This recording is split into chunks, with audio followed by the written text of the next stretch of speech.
एक समय की बात है जब श्रावस्ती के पास बसे एक छोटे से ग्राम में लोगों का जीवन बाहर से देखने पर शांत दिखाई देता था, पर भीतर ही भीतर हर मनुष्य अपने अपने दुखों के साथ जी रहा था। उसी गांव में नीलकेतु नाम का एक युवक रहता था। वह साधारण परिवार में जन्मा था, पर उसके मन में संसार को समझने की गहरी जिज्ञासा थी। बचपन से ही उसने देखा था कि लोग धन के लिए लड़ते हैं, रिश्तों में कटुता भर जाती है और थोड़े से अपमान पर मनुष्य भीतर से टूट जाता है। उसे यह समझ नहीं आता था कि यदि जीवन ईश्वर की देन है तो इसमें इतनी बेचैनी क्यों है। जब वह बड़ा हुआ तो उसके मन में प्रश्न और गहरे हो गए। वह रातों को जागकर आकाश के तारों को देखता और सोचता कि क्या जीवन का कोई ऐसा मार्ग है जहां मनुष्य सच में शांत रह सके।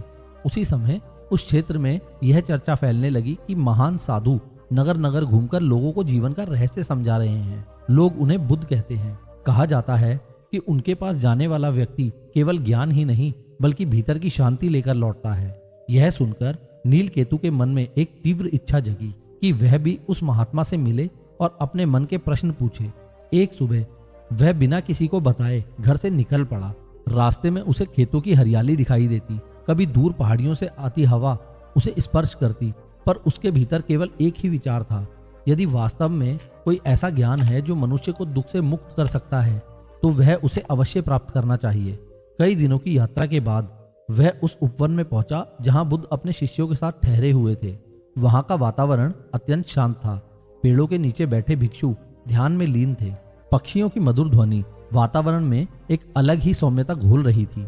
नीलकेतु कुछ देर दूर खड़ा रहा। उसे लगा जैसे इस स्थान पर आकर उसके भीतर की बेचैनी धीरे धीरे कम हो रही है। तभी उसने देखा कि एक साधु वृक्ष के नीचे बैठे हैं।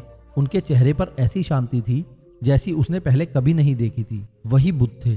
नीलकेतु धीरे धीरे उनके पास पहुंचा और विनम्रता से बैठ गया। कुछ देर तक वह कुछ बोल नहीं पाया। बुद्ध ने उसकी ओर देखा और मुस्कुराकर पूछा कि वह कहां से आया है। नीलकेतु ने अपने मन की सारी उलझनें उनके सामने रख दी। उसने कहा कि उसे समझ नहीं आता कि मनुष्य के जीवन में इतनी पीड़ा क्यों है। लोग धन और प्रतिष्ठा के पीछे भागते हैं पर अंत में उन्हें संतोष नहीं मिलता। कुछ लोग धर्म के नाम पर कर्म करते हैं, फिर भी उनके मन में क्रोध और ईर्ष्या भरी रहती है। उसने कहा कि वह जानना चाहता है कि ऐसा क्या है जो मनुष्य को सच में शांत बना सकता है। बुद्ध ने उसकी बात ध्यान से सुनी और कुछ देर मौन रहे। फिर उन्होंने पास की धरती से एक सूखा पत्ता उठाया और उसे हाथ में घुमाते हुए बोले कि संसार का स्वभाव परिवर्तन है। जो चीज जन्म लेती है वह नष्ट भी होती है। मनुष्य का दुख तब जन्म लेता है जब अस्थायी वस्तुओं को स्थायी समझ बैठता है। उन्होंने कहा कि यदि कोई व्यक्ति नदी को मुट्ठी में बंद करना चाहे तो वह असफल ही होगा, क्योंकि नदी का स्वभाव बहना है। उसी प्रकार जीवन का स्वभाव बदलना है। जब मनुष्य इस सत्य को स्वीकार नहीं करता तभी वह पीड़ा में फंस जाता है। नीलकेतु यह सुनकर चकित रह गया। उसे लगा जैसे पहली बार किसी ने उसके प्रश्न को गहराई से समझा है। बुद्ध ने आगे कहा कि शांति बाहर की परिस्थितियों से नहीं आती बल्कि मन की समझ से उत्पन्न होती है। यदि मनुष्य अपने विचारों को देखना सीख जाए, अपने लोभ और क्रोध को पहचान ले, तो धीरे धीरे उसके भीतर का अंधकार कम होने लगता है। बुद्ध की यह बातें सुनकर नीलकेतु के मन में एक नई रोशनी जागी, पर साथ ही उसे यह भी लगा कि यह मार्ग आसान नहीं होगा। उसने पूछा कि यदि मनुष्य के भीतर इतने विकार होते हैं तो वह उन्हें कैसे बदल सकता है। बुद्ध ने उसे पास के वन की ओर संकेत किया जहां एक पुराना वृक्ष खड़ा था। उन्होंने कहा, जब यह वृक्ष छोटा था तब इसकी शाखाएं कमजोर थी। यदि उस समय कोई इसे मोड़ देता तो यह तुरंत झुक जाता, पर वर्षों के बाद इसकी शाखाएं इतनी कठोर हो गई हैं कि अब उन्हें मोड़ना कठिन है। मनुष्य का मन भी ऐसा ही है। बचपन से जो आदतें और जो विचार उसमें बस जाते हैं वे धीरे धीरे उसकी प्रकृति बन जाते हैं। पर इसका अर्थ यह नहीं है कि परिवर्तन असंभव है। यदि कोई व्यक्ति धैर्य और जागरूकता के साथ अपने मन को देखता रहे तो धीरे धीरे उसकी प्रवृत्तियां बदलने लगती हैं। उन्होंने कहा कि ध्यान केवल आंखें बंद करके बैठने का नाम नहीं है। ध्यान वह अवस्था है जब मनुष्य अपने भीतर उठने वाले हर विचार को बिना घृणा और बिना मोह के देखता है। जब यह अभ्यास गहरा हो जाता है तो मनुष्य समझने लगता है कि क्रोध और लोभ केवल क्षणिक तरंगे हैं। वे आते हैं और चले जाते हैं। उस समय वह उनसे बंधता नहीं। नीलकेतु को यह शिक्षा अत्यंत गहरी लगी। उसने निर्णय लिया कि वह कुछ समय बुद्ध के पास रहकर इस मार्ग को समझेगा। नीलकेतु बुद्ध और उनके शिष्यों के साथ रहने लगा। वह सुबह भिक्षुओं के साथ नगर में जाता, फिर लौटकर ध्यान करता और बुद्ध के उपदेश सुनता। धीरे धीरे उसे महसूस होने लगा कि उसके भीतर का तनाव कम हो रहा है। पहले वह छोटी छोटी बातों पर विचलित हो जाता था, पर अब उसके मन में एक नई स्थिरता आ रही थी। एक दिन जब वह नदी के किनारे बैठा था, उसने देखा कि पानी में बहते हुए पत्ते कभी तेजी से आगे बढ़ते हैं और कभी किसी पत्थर से टकराकर घूम जाते हैं। उसी क्षण उसे बुद्ध की कही बात याद आई कि जीवन भी इसी नदी की तरह है। घटनाएं आती हैं, चली जाती हैं, पर यदि मन स्थिर रहे तो व्यक्ति हर परिस्थिति में संतुलित रह सकता है। उसी समय एक वृद्ध व्यक्ति वहां आया जो अत्यंत दुखी दिखाई देता था। उसने बताया कि उसके बेटे ने क्रोध में आकर घर छोड़ दिया है और वह उसे ढूंढ नहीं पा रहा। नीलकेतु ने उसे बुद्ध के पास चलने के लिए कहा। जब वह वृद्ध बुद्ध के सामने पहुंचा तो उसकी आंखों से आंसू बहने लगे। बुद्ध ने उसे धैर्य से सुना और कहा कि क्रोध अज्ञान का परिणाम है। यदि तुम अपने पुत्र के लिए सच में प्रेम रखते हो तो पहले अपने मन को शांत करो। जब मन शांत होगा तभी सही निर्णय लिया जा सकता है। उन्होंने यह भी कहा कि कभी कभी जीवन हमें ऐसी परिस्थितियों में डाल देता है जहां धैर्य ही एकमात्र सहारा होता है। वृद्ध व्यक्ति ने उनकी बात सुनी और धीरे धीरे उसका चेहरा शांत होने लगा। नीलकेतु यह सब देखकर समझने लगा कि बुद्ध की शिक्षा केवल शब्द नहीं बल्कि जीवन जीने का तरीका है। कुछ महीनों के बाद उसने महसूस किया कि उसका मन पहले जैसा नहीं रहा। अब उसे छोटी इच्छाएं परेशान नहीं करती थी। एक दिन उसने बुद्ध से पूछा कि क्या वह अपने गांव लौट सकता है और वहां के लोगों के साथ यह ज्ञान बांट सकता है।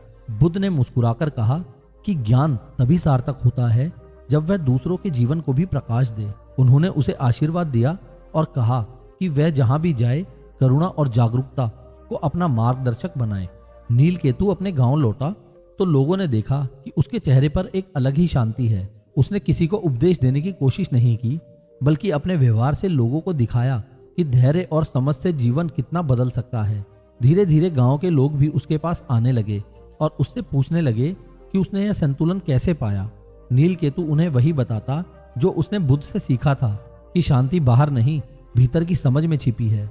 समय बीतता गया और उस छोटे से गांव का वातावरण भी बदलने लगा।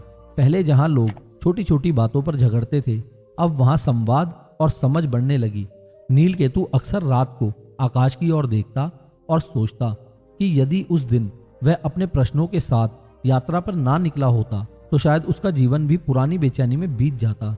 उसे यह समझ आ चुका था कि जीवन का असली परिवर्तन बाहर की परिस्थितियों से नहीं बल्कि मन की दृष्टि से होता है।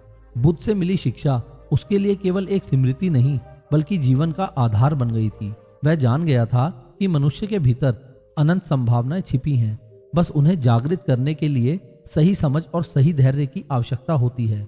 उसी समझ ने उसके जीवन को बदल दिया और वही समझ धीरे धीरे उसके आसपास के लोगों के जीवन में भी प्रकाश फैलाने लगी। चलिए दोस्तों, अब चलते हैं दूसरी कहानी की तरफ।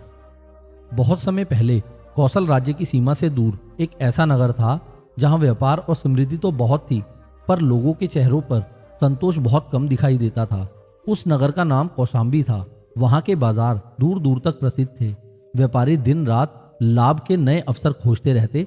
राजमहल में वैभव का प्रदर्शन होता और गलियों में तरह तरह के उत्सव मनाए जाते, पर फिर भी उस नगर के वातावरण में एक अदृश्य बेचैनी फैली रहती थी। उसी नगर में आर्यकेतु नाम का एक युवक रहता था। वह एक धनी व्यापारी का पुत्र था। बचपन से उसे किसी चीज की कमी नहीं हुई थी।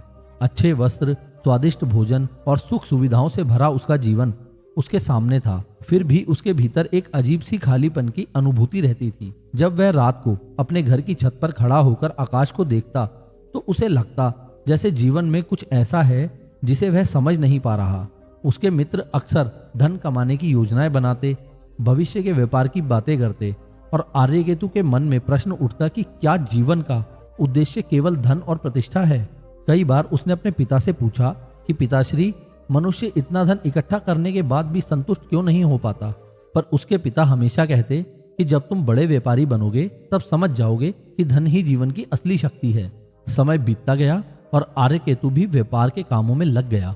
वह अपने पिता के साथ दूर दूर के नगर में जाता, सौदे करता और लाभ कमाता। धीरे धीरे उसका नाम भी व्यापारियों में प्रसिद्ध होने लगा, पर उसके भीतर की बेचैनी अभी भी समाप्त नहीं हुई थी। एक बार वह अपने व्यापारिक कार्य से श्रावस्ती की ओर जा रहा था। यात्रा के दौरान उसने रास्ते में एक छोटे से वन के पास कुछ भिक्षुओं को बैठे देखा। वे अत्यंत शांत दिखाई देते थे। उनके चेहरे पर ऐसा संतुलन था जो उसने अपने नगर के किसी धनी व्यक्ति के चेहरे पर कभी नहीं देखा था। आर्यकेतु को आश्चर्य हुआ कि ये लोग बिना धन और बिना वैभव के भी इतने शांत कैसे हैं। उसने अपने सेवकों से पूछा तो उन्होंने बताया कि ये लोग बुद्ध के शिष्य हैं और उनके गुरु स्वयं बुद्ध के पास उपवन में ठहरे हुए हैं। यह सुनकर आर्यकेतु के मन में जिज्ञासा जाग उठी। उसने अपने सेवकों को आगे भेज दिया और स्वयं उस उपवन की ओर चल पड़ा जहां बुद्ध ठहरे हुए थे। उपवन में प्रकाश करते ही एक अलग ही वातावरण का अनुभव हुआ। वहां किसी प्रकार का शोर नहीं था, केवल वृक्षों के पत्तों से गुजरती हवा की धीमी ध्वनि सुनाई दे रही थी। कुछ भिक्षु ध्यान में बैठे थे और कुछ शांत भाव से चल रहे थे। उस स्थान की शांति ने आर्यकेतु के मन को तुरंत प्रभावित किया। थोड़ी देर बाद उसने देखा कि एक वृक्ष के नीचे एक साधु बैठे हैं जिनके चारों ओर कुछ लोग ध्यानपूर्वक उनकी बातें सुन रहे हैं। वही बुद्ध थे। आर्यकेतु भी धीरे धीरे उनके पास जाकर बैठ गया। बुद्ध उस समय लोगों को यह समझा रहे थे कि मनुष्य के दुख का कारण केवल बाहरी परिस्थितियां नहीं बल्कि उसकी अपनी इच्छाएं भी होती हैं। उन्होंने कहा कि जब मनुष्य किसी वस्तु को पाने की तीव्र इच्छा करता है तो उसके मन में भय भी जन्म लेता है। भय कि कहीं यह वस्तु उससे छिन ना जाए, और जहां भय होता है वहां शांति नहीं रह सकती। आर्यकेतु यह सुनकर चकित रह गया, क्योंकि उसने अपने जीवन में यही अनुभव किया था। जितना अधिक धन उसके पास आया उतनी ही अधिक चिंता भी बढ़ी कि कहीं वह धन खो ना जाए। सभा समाप्त होने के बाद आर्यकेतु बुद्ध के पास गया और विनम्रता से बोला कि वह एक व्यापारी परिवार से है और उसके पास धन की कोई कमी नहीं है, फिर भी वह भीतर से संतुष्ट नहीं है। उसने पूछा कि ऐसा क्यों होता है कि मनुष्य जितना अधिक पाता है उतना ही अधिक असंतुष्ट हो जाता है। बुद्ध ने उसकी ओर देखकर मुस्कुराते हुए कहा कि यह प्रश्न केवल तुम्हारा नहीं है, यह हर उस व्यक्ति का प्रश्न है जो जीवन के अर्थ को समझना चाहता है। उन्होंने पास की धरती पर एक रेखा खींची और कहा, यदि कोई व्यक्ति इस रेखा को छोटा करना चाहे तो वह इसे मिटा सकता है, पर यदि वह इसके पास एक बड़ी रेखा खींच दे तो बिना मिटाए ही पहली रेखा छोटी लगने लगेगी। उन्होंने समझाया कि मनुष्य की इच्छाएं भी इसी प्रकार बढ़ती जाती हैं। जब एक इच्छा पूरी होती है तो उसके पास दूसरी बड़ी इच्छा खड़ी हो जाती है। इसीलिए केवल इच्छाओं को पूरा करके शांति प्राप्त नहीं की जा सकती। शांति तब आती है जब मनुष्य यह समझ ले कि उसकी आवश्यकताएं सीमित हैं और उसकी इच्छाएं अनंत। आर्यकेतु बुद्ध की बातों से गहराई से प्रभावित हुआ। उसने कुछ दिनों तक वहीं रुकने का निश्चय किया। उन दिनों उसने भिक्षुओं के जीवन को ध्यान से देखा। वे बहुत साधारण भोजन करते, साधारण वस्त्र पहनते और फिर उनके चेहरे पर संतोष की झलक स्पष्ट दिखाई देती थी। धीरे धीरे आर्यकेतु को समझ आने लगा कि संतोष बाहरी वस्तुओं में नहीं बल्कि मन की स्थिति में उत्पन्न होता है। एक दिन बुद्ध ने उसे अपने साथ नदी किनारे चलने को कहा। वे दोनों शांतिपूर्वक चलते रहे। थोड़ी दूर जाकर बुद्ध एक पत्थर के पास बैठ गए और नदी की ओर संकेत करते हुए बोले कि इस नदी को देखो, इसका पानी निरंतर बह रहा है। यदि कोई व्यक्ति इसमें हाथ डालकर एक मुट्ठी पानी पकड़ना चाहे तो वह पानी कुछ क्षण बाद उसकी उंगलियों के बीच से निकल जाएगा। संसार की वस्तुएं भी ऐसी ही हैं। उन्हें पकड़कर रखने की कोशिश ही दुख का कारण बनती हैं। यदि मनुष्य उन्हें आने जाने दे और उनसे आसक्ति ना बनाए तो वह व्यक्ति अधिक शांत रह सकता है। इन बातों का आर्यकेतु पर प्रभाव पड़ा। उसने अपने जीवन के बारे में सोचना शुरू किया। उसे याद आया कि उसने अपने जीवन के कई वर्ष केवल लाभ और हानि के हिसाब में ही बिताए हैं। उसने कभी यह नहीं सोचा कि वह अपने ज्ञान और धन का उपयोग दूसरों की भलाई के लिए भी कर सकता है। कुछ समय बाद जब वह अपने नगर लौटने लगा तो बुद्ध ने उसे आशीर्वाद देते हुए कहा कि जीवन का सच्चा मूल्य केवल अपने लिए जीने में नहीं बल्कि दूसरों के जीवन में भी प्रकाश फैलाने में है। यदि तुम्हारे पास साधन है तो उनका उपयोग केवल संग्रह के लिए नहीं बल्कि सहयोग के लिए भी करा करो। यही करुणा का मार्ग है। जब आर्यकेतु अपने नगर वापस पहुंचा तो लोगों ने उसमें एक परिवर्तन देखा। पहले जहां वह केवल व्यापार और लाभ की बातें करता था, अब वह लोगों की समस्याएं सुनने लगा। उसने अपने धन का उपयोग नगर में एक विश्राम स्थल बनाने के लिए किया जहां यात्री आराम कर सकें। उसने गरीब परिवारों की सहायता भी शुरू की। धीरे धीरे उसके इस स्वभाव का प्रभाव पूरे नगर पर पड़ने लगा। लोग समझने लगे कि जीवन का आनंद केवल संग्रह में नहीं बल्कि साझा करने में भी है।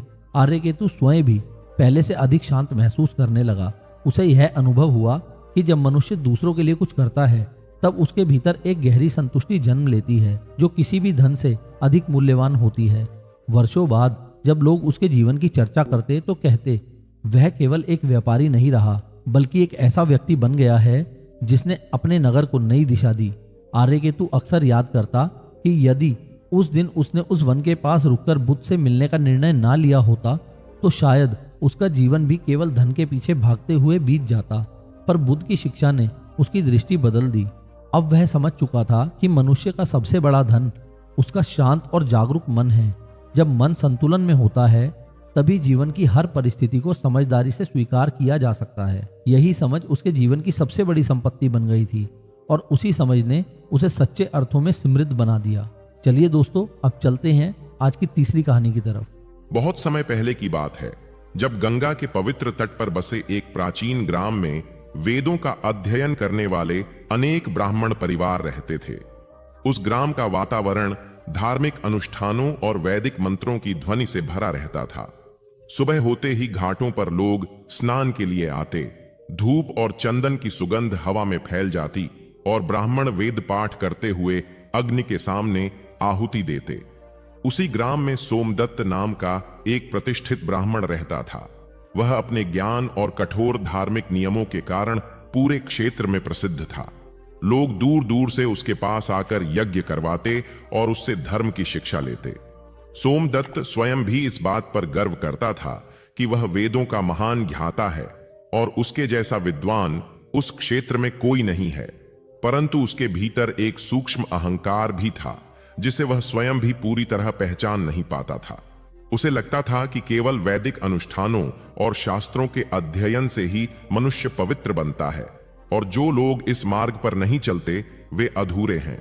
हर सुबह सोमदत्त गंगा के तट पर जाकर स्नान करता और मंत्रों का उच्चारण करता। वह मानता था कि गंगा का जल मनुष्य के सारे पाप धो देता है। कई बार वह लोगों को उपदेश देते हुए कहता कि यदि कोई व्यक्ति नियमित रूप से गंगा स्नान करे और वेदों का पाठ करे तो उसका जीवन अवश्य पवित्र हो जाएगा। गांव के लोग उसकी बातों का सम्मान करते, पर उनमें से कुछ के मन में यह प्रश्न भी उठता कि क्या केवल बाहरी अनुष्ठान ही मनुष्य को शुद्ध बना सकते हैं। उसी समय उस क्षेत्र में यह समाचार फैलने लगा कि एक महान साधु गंगा के किनारे किनारे घूमते हुए लोगों को जीवन का सच्चा मार्ग समझा रहे हैं। लोग उन्हें बुद्ध कहते थे। उनके बारे में कहा जाता था कि वे किसी भी व्यक्ति के प्रश्न का उत्तर इतने सरल शब्दों में देते हैं कि जटिल से जटिल विषय भी स्पष्ट हो जाता है। जब यह बात सोमदत्त के कानों तक पहुंची तो उसे थोड़ा आश्चर्य हुआ। उसने सोचा कि कोई साधु ऐसा कैसे हो सकता है जो लोगों को धर्म का मार्ग समझा रहा हो, जबकि उसने वेदों का अध्ययन भी न किया हो। उसके मन में जिज्ञासा के साथ साथ हल्का सा संदेह भी था। एक दिन जब सूरज की पहली किरणें गंगा के जल पर चमक रही थीं, सोमदत्त अपने शिष्यों के साथ घाट पर पहुंचा। उसी समय उसने देखा कि कुछ दूरी पर एक वृक्ष के नीचे एक साधु शांत भाव से बैठे हैं और उनके चारों ओर कुछ लोग एकत्र होकर उनकी बातें सुन रहे हैं। सोमदत्त ने पास खड़े एक युवक से पूछा कि यह कौन है। युवक ने आदर पूर्वक उत्तर दिया कि यही बुद्ध हैं जिनके उपदेश सुनने के लिए लोग दूर दूर से आते हैं। यह सुनकर सोमदत्त के मन में उत्सुकता जगी और वह भी धीरे धीरे उस सभा की ओर बढ़ गया। बुद्ध उस समय लोगों से यह कह रहे थे कि मनुष्य का सच्चा पवित्रता का मार्ग केवल बाहरी क्रियाओं से नहीं बल्कि भीतर की जागरूकता से खुलता है।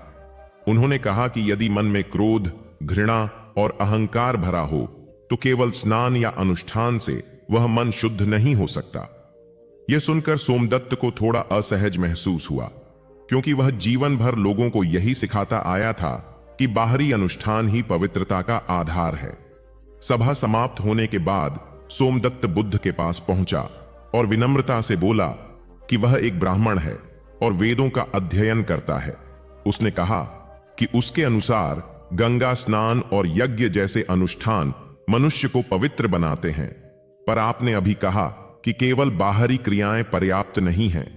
क्या इसका अर्थ यह है कि हमारे शास्त्रों की शिक्षा अधूरी है? बुद्ध ने उसकी ओर शांत दृष्टि से देखा और मुस्कुराते हुए कहा कि किसी भी परंपरा या शास्त्र का उद्देश्य मनुष्य को सत्य की ओर ले जाना होता है, पर यदि मनुष्य केवल शब्दों को पकड़कर बैठ जाए और उनके पीछे छिपे अर्थ को न समझे तो वह मार्ग से भटक सकता है। उन्होंने पास बहती गंगा की ओर संकेत करते हुए कहा कि यह नदी कितनी विशाल है, हजारों लोग इसमें स्नान करते हैं, पर क्या केवल जल को छू लेने से उनके मन के सारे विकार समाप्त हो जाते हैं?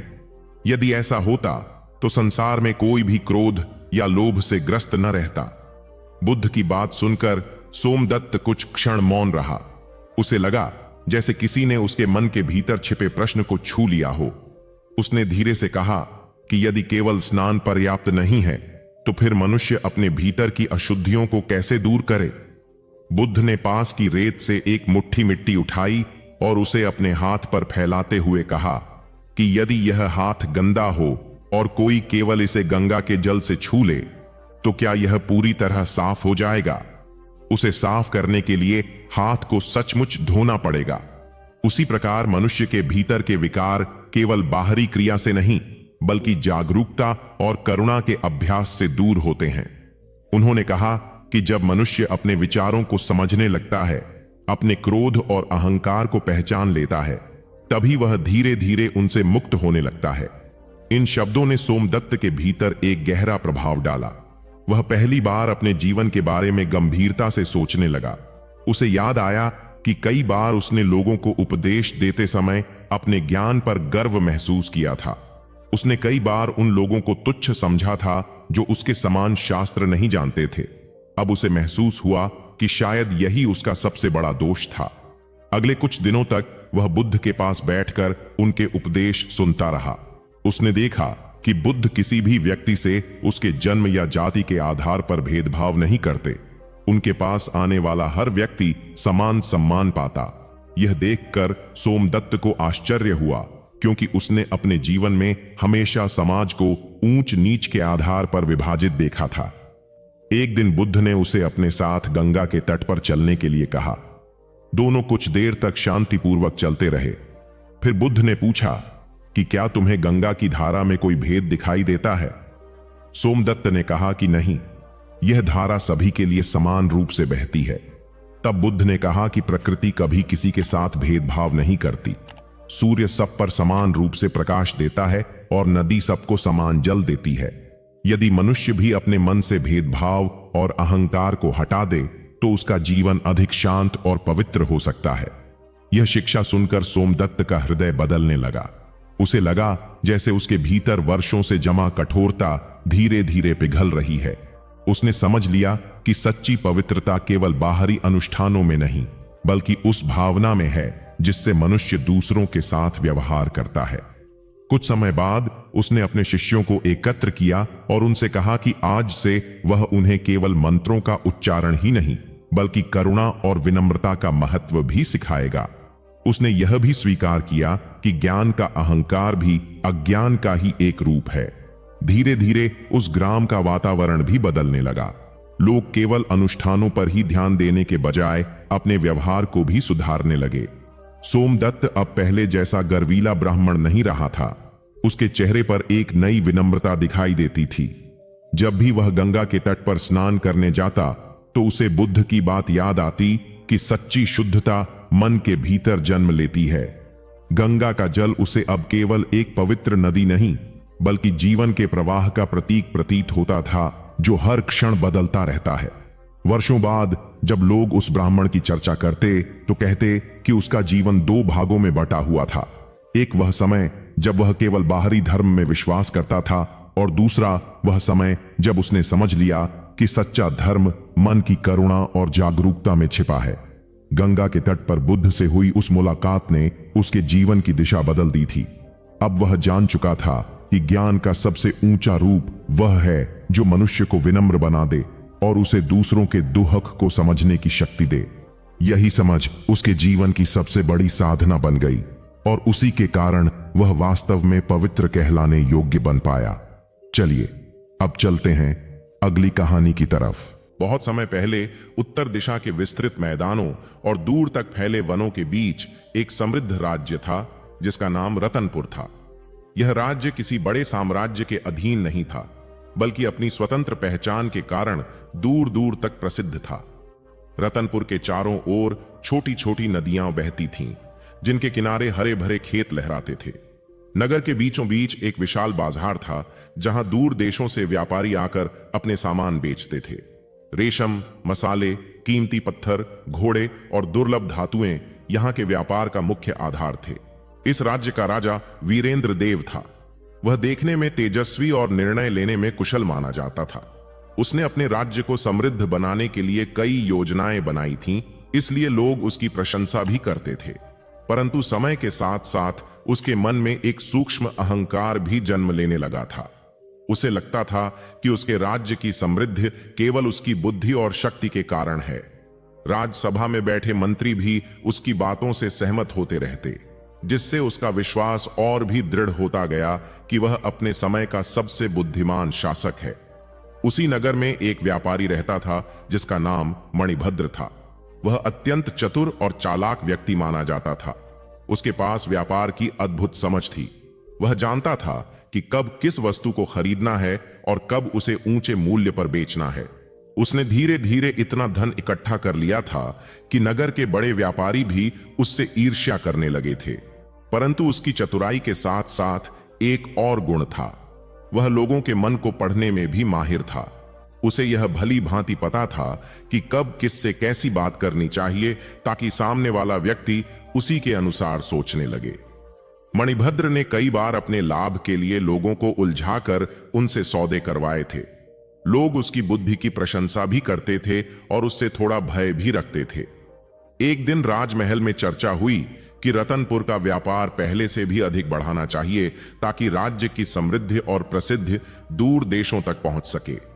राजा वीरेंद्र देव ने घोषणा की कि जो व्यापारी ऐसा उपाय बताएगा जिससे राज्य का खजाना और अधिक भर सके, उसे विशेष सम्मान दिया जाएगा। यह समाचार पूरे नगर में फैल गया। अनेक व्यापारी अपने अपने विचार लेकर राजसभा में पहुंचे। उनमें मणिभद्र भी था। जब उसकी बारी आई तो उसने अत्यंत विनम्रता से कहा कि यदि राज्य में आने जाने वाले हर व्यापारी से थोड़ा अधिक कर लिया जाए तो खजाना बहुत जल्दी भर सकता है। उसने इतने कौशल से अपनी बात रखी कि राजा और मंत्री उसकी बात से प्रभावित हो गए। राजा ने तुरंत उस योजना को स्वीकार कर लिया। कुछ ही समय में नया नियम लागू हो गया। शुरुआत में राज्य का खजाना सचमुच तेजी से भरने लगा। राजा प्रसन्न हुआ और उसने मणिभद्र को विशेष सम्मान भी दिया। परंतु धीरे धीरे उस निर्णय का दूसरा प्रभाव सामने आने लगा। दूर देशों से आने वाले व्यापारी रत्नपुर आने से कतराने लगे, क्योंकि उन्हें लगा कि यहां व्यापार करना महंगा पड़ रहा है। बाजार में पहले जैसी चहल पहल कम होने लगी। कुछ महीनों बाद स्थिति यह हो गई कि राज्य की आय घटने लगी। राजा को समझ नहीं आ रहा था कि ऐसा क्यों हो रहा है। एक दिन जब राजा चिंतित होकर अपने महल की छत पर टहल रहा था, तभी उसके मंत्री ने कहा कि नगर के बाहर एक शांत साधु ठहरे हुए हैं। लोग कहते हैं कि वे अत्यंत ज्ञानी हैं और जीवन की गहरी बातों को सरल शब्दों में समझा देते हैं। राजा ने सोचा कि शायद उनसे बात करने से उसे अपने प्रश्न का उत्तर मिल सके। अगले दिन वह साधारण वेश में उस साधु से मिलने चला गया। वह साधु वास्तव में भगवान बुद्ध थे, जो यात्राओं के दौरान उस क्षेत्र में ठहरे हुए थे। राजा ने उनके सामने बैठकर अपनी समस्या बताई। उसने कहा कि उसने राज्य की आय बढ़ाने के लिए एक योजना बनाई थी, पर अब उसका परिणाम उल्टा हो रहा है। बुद्ध ने शांत स्वर में पूछा कि वह योजना क्या थी। राजा ने पूरा विवरण बताया। बुद्ध कुछ देर मौन रहे, फिर मुस्कुराकर बोले कि कभी कभी चतुराई और बुद्धिमत्ता एक दूसरे से अलग होती है। चतुराई तात्कालिक लाभ दिखाती है, पर बुद्धिमत्ता दूर का परिणाम देखती है। यदि कोई किसान केवल इस वर्ष अधिक अनाज पाने के लिए खेत की सारी उर्वरता एक ही बार में निकाल ले, तो अगले वर्षों में खेत सूख सकता है। राजा को यह उदाहरण सुनकर कुछ समझ आने लगा। उसने स्वीकार किया कि शायद उसने केवल तत्काल लाभ देखकर निर्णय लिया था।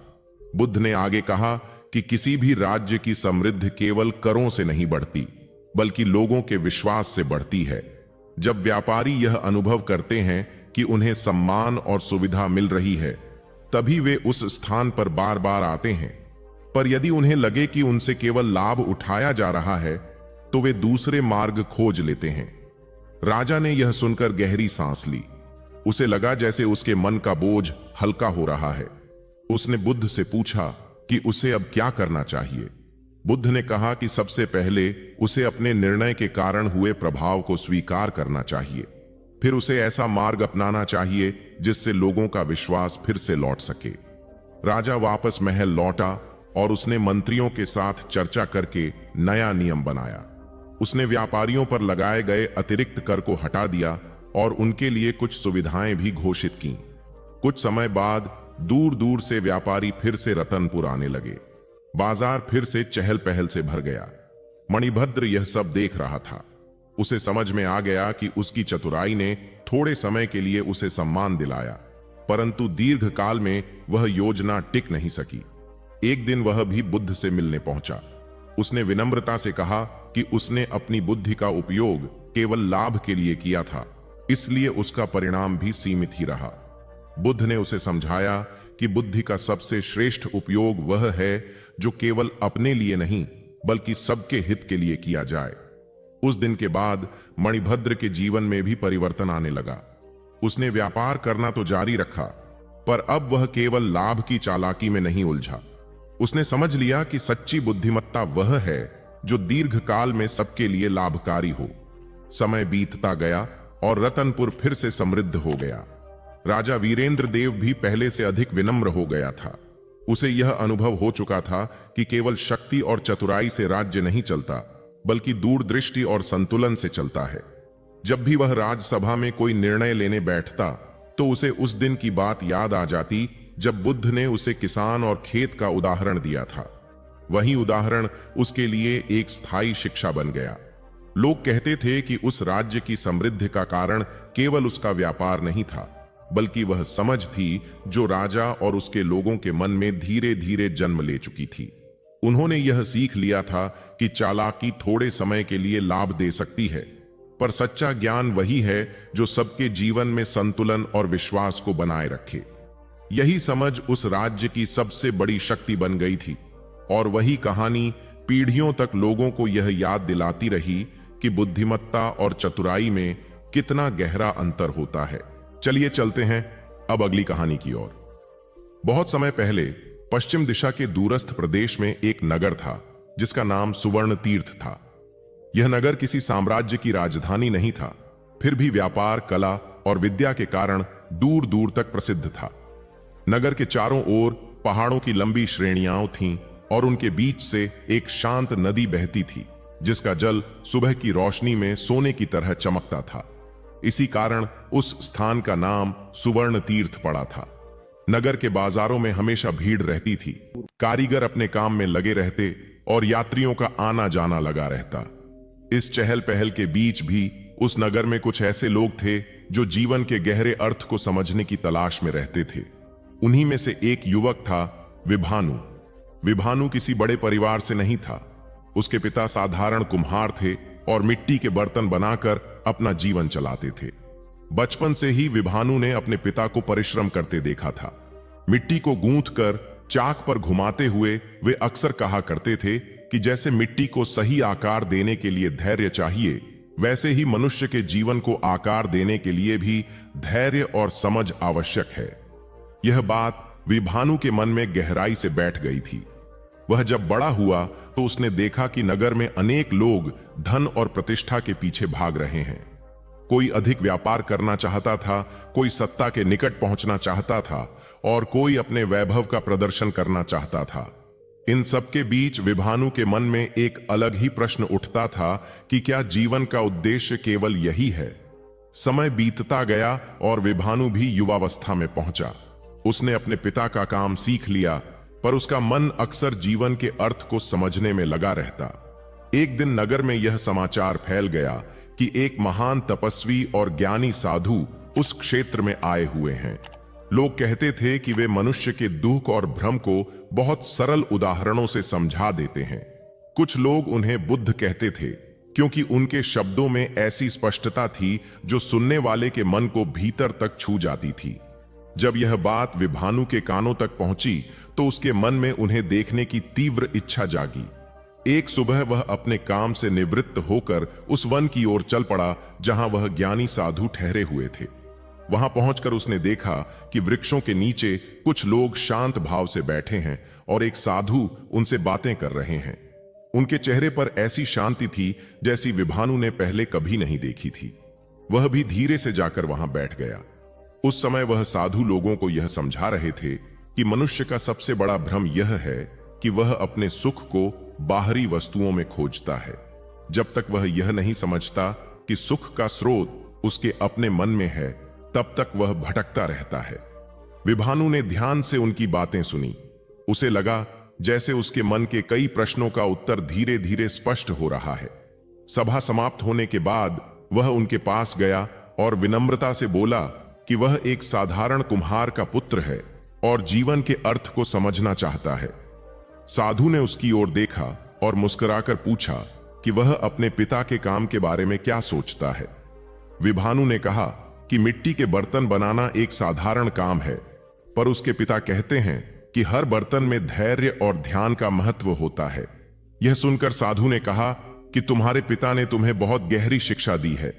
उन्होंने पास पड़ी मिट्टी को उठाकर हाथ में लेते हुए कहा कि देखो, यह मिट्टी अपने आप में केवल मिट्टी है, पर जब कुम्हार इसे समझदारी से आकार देता है तो यह उपयोगी पात्र बन जाती है। मनुष्य का जीवन भी इसी मिट्टी की तरह है। यदि वह अपने विचारों और कर्मों को समझदारी से ढालता है तो उसका जीवन भी सुंदर बन सकता है। इन शब्दों ने विभानु को गहराई से प्रभावित किया। वह कुछ दिनों तक वहीं रुक गया और उस साधु की बातें सुनता रहा। उसने देखा कि वे किसी भी व्यक्ति से उसके धन या जन्म के आधार पर भेदभाव नहीं करते थे। उनके पास आने वाला हर व्यक्ति समान रूप से सम्मान पाता था। धीरे धीरे विभानु के मन में एक नई समझ विकसित होने लगी। उसे महसूस हुआ कि मनुष्य का वास्तविक मूल्य उसके बाहरी वैभव में नहीं, बल्कि उसके विचारों और कर्मों में होता है। कुछ समय बाद वह अपने नगर लौट आया, पर अब उसका दृष्टिकोण बदल चुका था। पहले वह केवल अपने काम को एक साधारण जीविका समझता था, पर अब उसे लगा कि हर काम में ध्यान और करुणा का महत्व है। उसने अपने पिता के साथ मिलकर और अधिक लगन से काम करना शुरू किया। वह बर्तन बनाते समय इस बात का ध्यान रखता कि वे केवल उपयोगी ही नहीं, बल्कि सुंदर भी हों। धीरे धीरे उसके बनाए हुए बर्तन नगर में प्रसिद्ध होने लगे। लोग कहते थे कि उनमें एक अलग ही सौंदर्य और संतुलन दिखाई देता है। पर विभानु की सबसे बड़ी विशेषता यह थी कि उसने अपनी सफलता को अहंकार का कारण नहीं बनने दिया। वह हमेशा अपने पिता की शिक्षा और उस साधु के शब्दों को याद रखता था। जब भी कोई उससे उसकी सफलता का कारण पूछता, वह कहता कि जीवन को समझने की शुरुआत विनम्रता से होती है। यदि मनुष्य अपने भीतर की अशांति को पहचान ले और उसे शांत करने का प्रयास करे, तो उसका हर कार्य अधिक सार्थक हो जाता है। वर्षों बीतते गए और सुवर्ण तीर्थ का वह युवक धीरे धीरे एक प्रेरणा बन गया। लोग उसके पास केवल बर्तन खरीदने के लिए ही नहीं, बल्कि जीवन की सरल शिक्षा सुनने के लिए भी आने लगे। वह किसी गुरु की तरह उपदेश नहीं देता था, बल्कि अपने अनुभवों से लोगों को समझाता था कि मनुष्य का जीवन तभी सुंदर बनता है जब उसमें धैर्य, करुणा और जागरूकता का संतुलन हो। एक शाम जब वह नदी के किनारे बैठा सूर्यास्त देख रहा था, उसे अपने जीवन की यात्रा याद आई। उसे लगा कि यदि उसने उस दिन उस वन में जाकर उस ज्ञानी साधु की बातें न सुनी होती, तो शायद उसका जीवन भी केवल साधारण चिंताओं में ही बीत जाता। पर उस छोटी सी मुलाकात ने उसके सोचने का तरीका बदल दिया था। अब वह जान चुका था कि सच्चा ज्ञान वही है जो मनुष्य को विनम्र बना दे और उसे अपने भीतर की शांति से परिचित करा दे। समय के साथ उस नगर में अनेक परिवर्तन हुए, पर विभानु की कहानी लोगों के मन में एक प्रेरणा की तरह जीवित रही। लोग अपने बच्चों को यह कथा सुनाते कि कैसे एक साधारण कुम्हार का पुत्र अपने विचारों और समझ के कारण पूरे नगर के लिए प्रेरणा बन गया। यह कहानी उन्हें याद दिलाती थी कि मनुष्य का जीवन उसके जन्म या परिस्थितियों से नहीं, बल्कि उसके विचारों और कर्मों से महान बनता है। इसी सत्य में उस कथा की सबसे बड़ी शिक्षा छिपी थी। जब मनुष्य अपने भीतर की चेतना को पहचान लेता है और अपने जीवन को जागरूकता के साथ जीने लगता है, तब उसका हर दिन एक नई सीख बन जाता है। वही सीख उसे धीरे धीरे उस शांति की ओर ले जाती है जिसकी खोज में संसार के लोग भटकते रहते हैं। यही समझ उस युवक की सबसे बड़ी संपत्ति बन गई थी और उसी समझ ने उसके जीवन को वास्तव में सार्थक बना दिया। बहुत समय पहले एक विशाल मरुस्थल के किनारे एक प्राचीन व्यापारिक मार्ग था, जहां से ऊंटों के कारवां दूर देशों तक यात्रा करते थे। इस मार्ग पर कई छोटे छोटे पड़ाव थे, जहां व्यापारी विश्राम करते, पानी भरते और आगे की यात्रा के लिए तैयारी करते। उन्हीं पड़ावों में से एक स्थान था जिसका नाम धूलाश्रय था। यह कोई बड़ा नगर नहीं था, बल्कि केवल कुछ झोंपड़ियों, एक पुराने कुएं और एक छोटी सराय से मिलकर बना हुआ स्थान था। वहां रहने वाले लोग अत्यंत गरीब थे। उनकी आजीविका इस बात पर निर्भर करती थी कि कब कोई कारवां उस मार्ग से गुजरे और वे उन्हें पानी या भोजन देकर कुछ सिक्के कमा सकें। उसी स्थान पर एक युवक रहता था जिसका नाम मातंग था।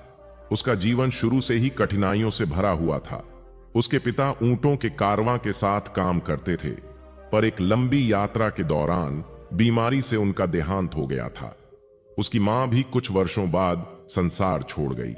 बचपन से ही मातंग ने गरीबी को इतने करीब से देखा था कि वह उसके जीवन का स्वाभाविक हिस्सा बन चुकी थी। उसके पास न अच्छे कपड़े थे, न स्थायी काम। वह कभी सराय में काम करता, कभी यात्रियों के ऊंटों को पानी पिलाता और कभी रेगिस्तान में सूखी लकड़ियां इकट्ठी करके बेच देता।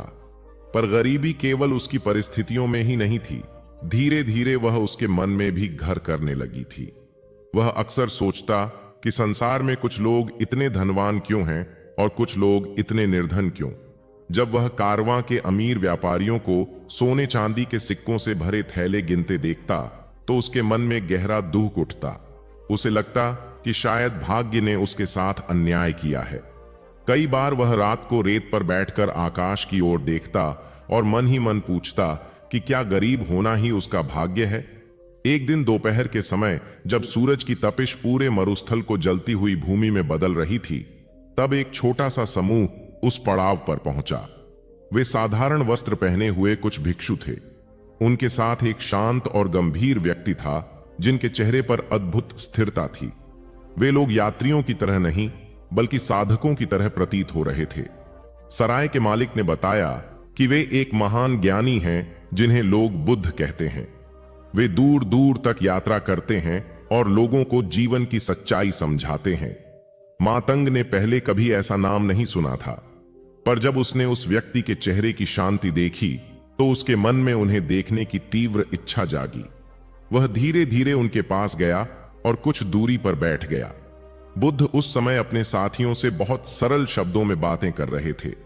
वे कह रहे थे कि मनुष्य के दुख का कारण केवल बाहरी अभाव नहीं होता, बल्कि मन की उलझन भी होती है। मातंग ने यह सुनकर तुरंत पूछा, यदि कोई व्यक्ति बहुत गरीब हो और उसके पास जीवन जीने के लिए भी पर्याप्त साधन न हो, तो क्या उसका दुख केवल मन की उलझन है? बुद्ध ने उसकी ओर देखा। उनकी दृष्टि में न आश्चर्य था, न उपेक्षा, बल्कि गहरी करुणा थी। उन्होंने पूछा, तुम्हारा नाम क्या है? मातंग ने उत्तर दिया, मेरा नाम मातंग है और मैं इस पड़ाव पर काम करता हूं। मेरे पास कुछ भी नहीं है। जब मैं अमीर लोगों को देखता हूं तो मुझे लगता है कि जीवन ने मुझे कुछ भी नहीं दिया। बुद्ध कुछ क्षण शांत रहे, फिर उन्होंने पास पड़ी रेत को अपनी उंगलियों से उठाया और कहा, क्या तुम्हें लगता है कि यह रेत व्यर्थ है? मातंग ने कहा, रेगिस्तान में तो यह हर जगह है, इसलिए इसका कोई मूल्य नहीं। बुद्ध मुस्कुराए और बोले, यदि यही रेत किसी कारीगर के हाथ में पहुंचे और वह इससे कांच बनाए तो वही रेत चमकदार पात्र बन सकती है। वस्तु का मूल्य केवल उसकी स्थिति से नहीं, बल्कि उसके उपयोग से बनता है। मनुष्य का जीवन भी ऐसा ही है। मातंग ध्यान से सुनने लगा। बुद्ध ने आगे कहा, गरीबी दो प्रकार की होती है। एक वह जो शरीर से जुड़ी होती है, जहां साधन कम होते हैं। दूसरी वह जो मन से जुड़ी होती है, जहां आशा और समझ का अभाव होता है। पहली गरीबी कठिन है, पर दूसरी उससे भी अधिक दुखद है, क्योंकि यदि मन में आशा और जागरूकता हो तो मनुष्य धीरे धीरे अपनी परिस्थिति को बदल सकता है।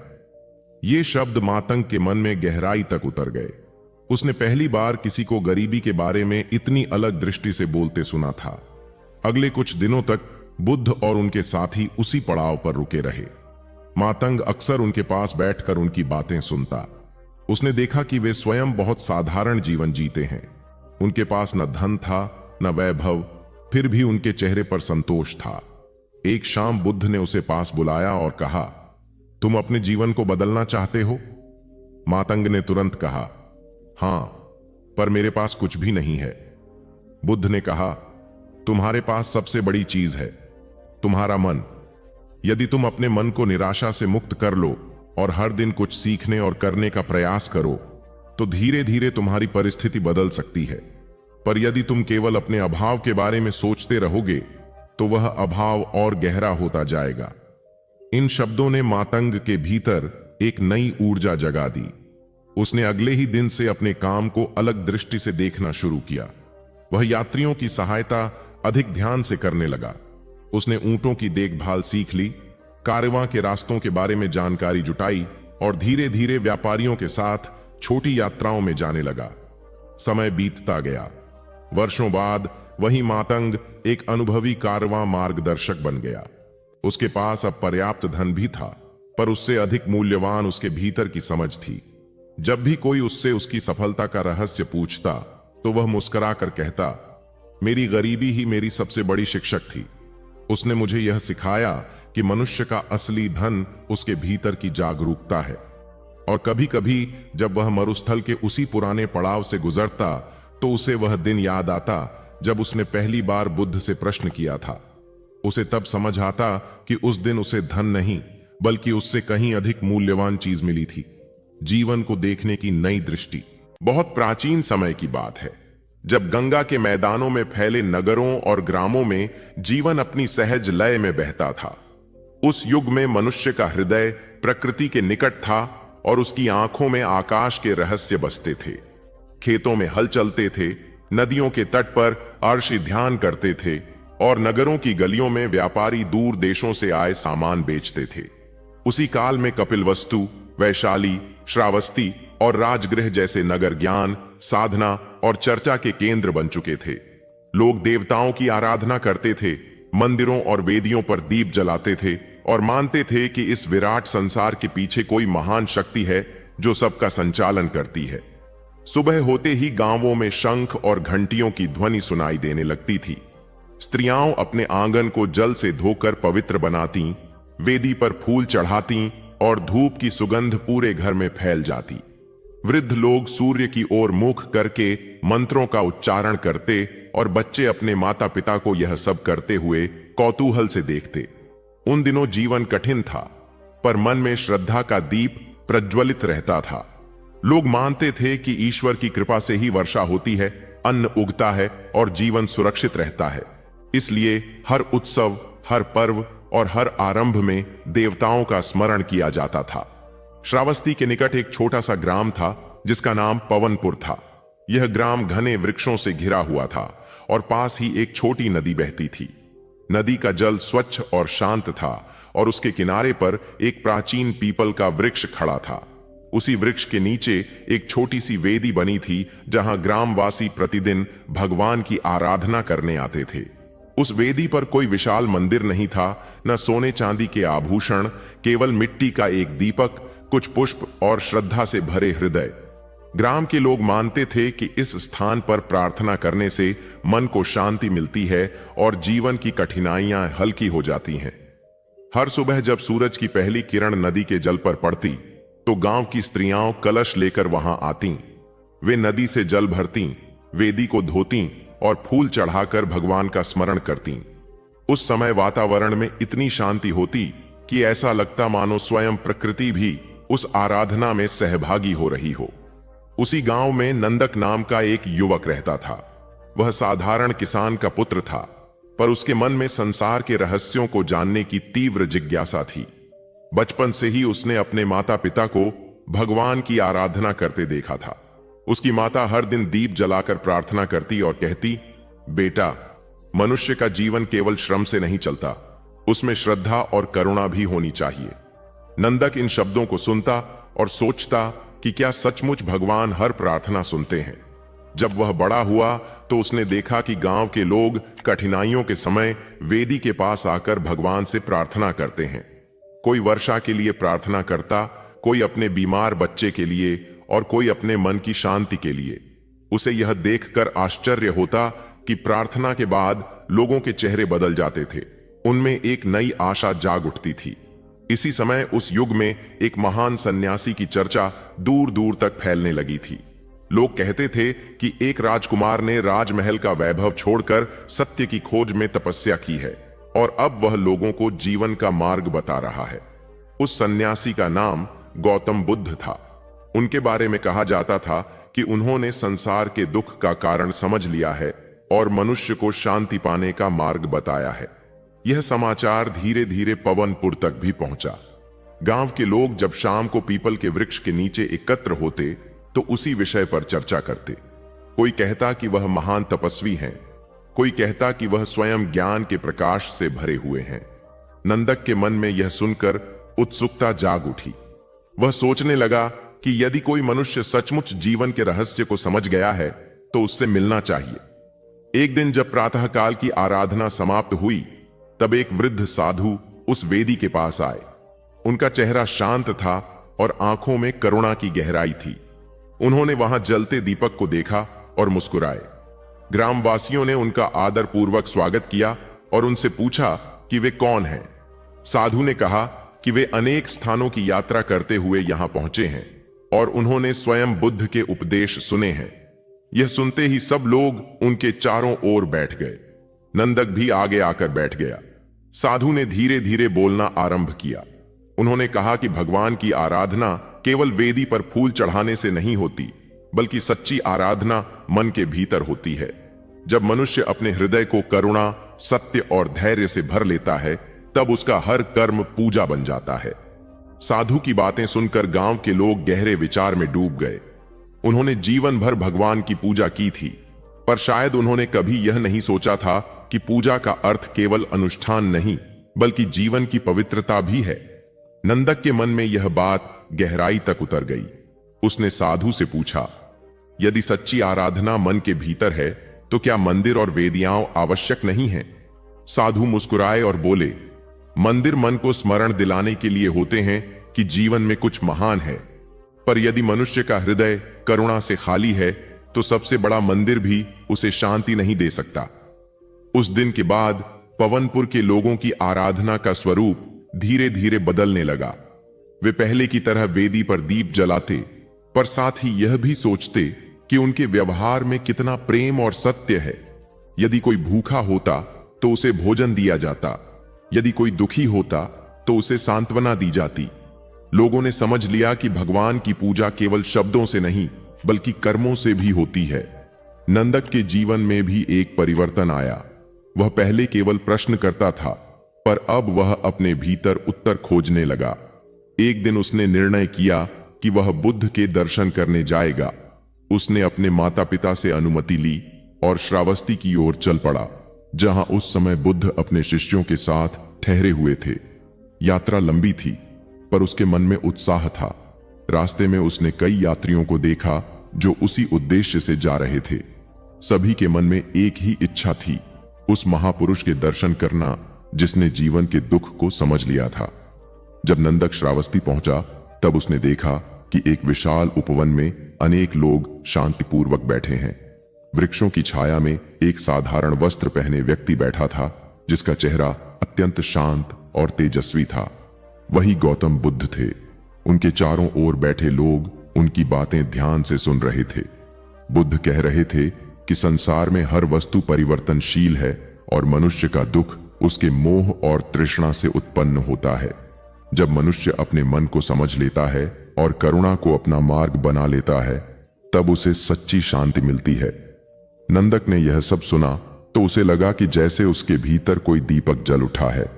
उसे अपने गांव की वह छोटी सी वेदी याद आई जहां लोग भगवान की आराधना करते थे। अब उसे समझ में आने लगा था कि पूजा का सच्चा अर्थ क्या है।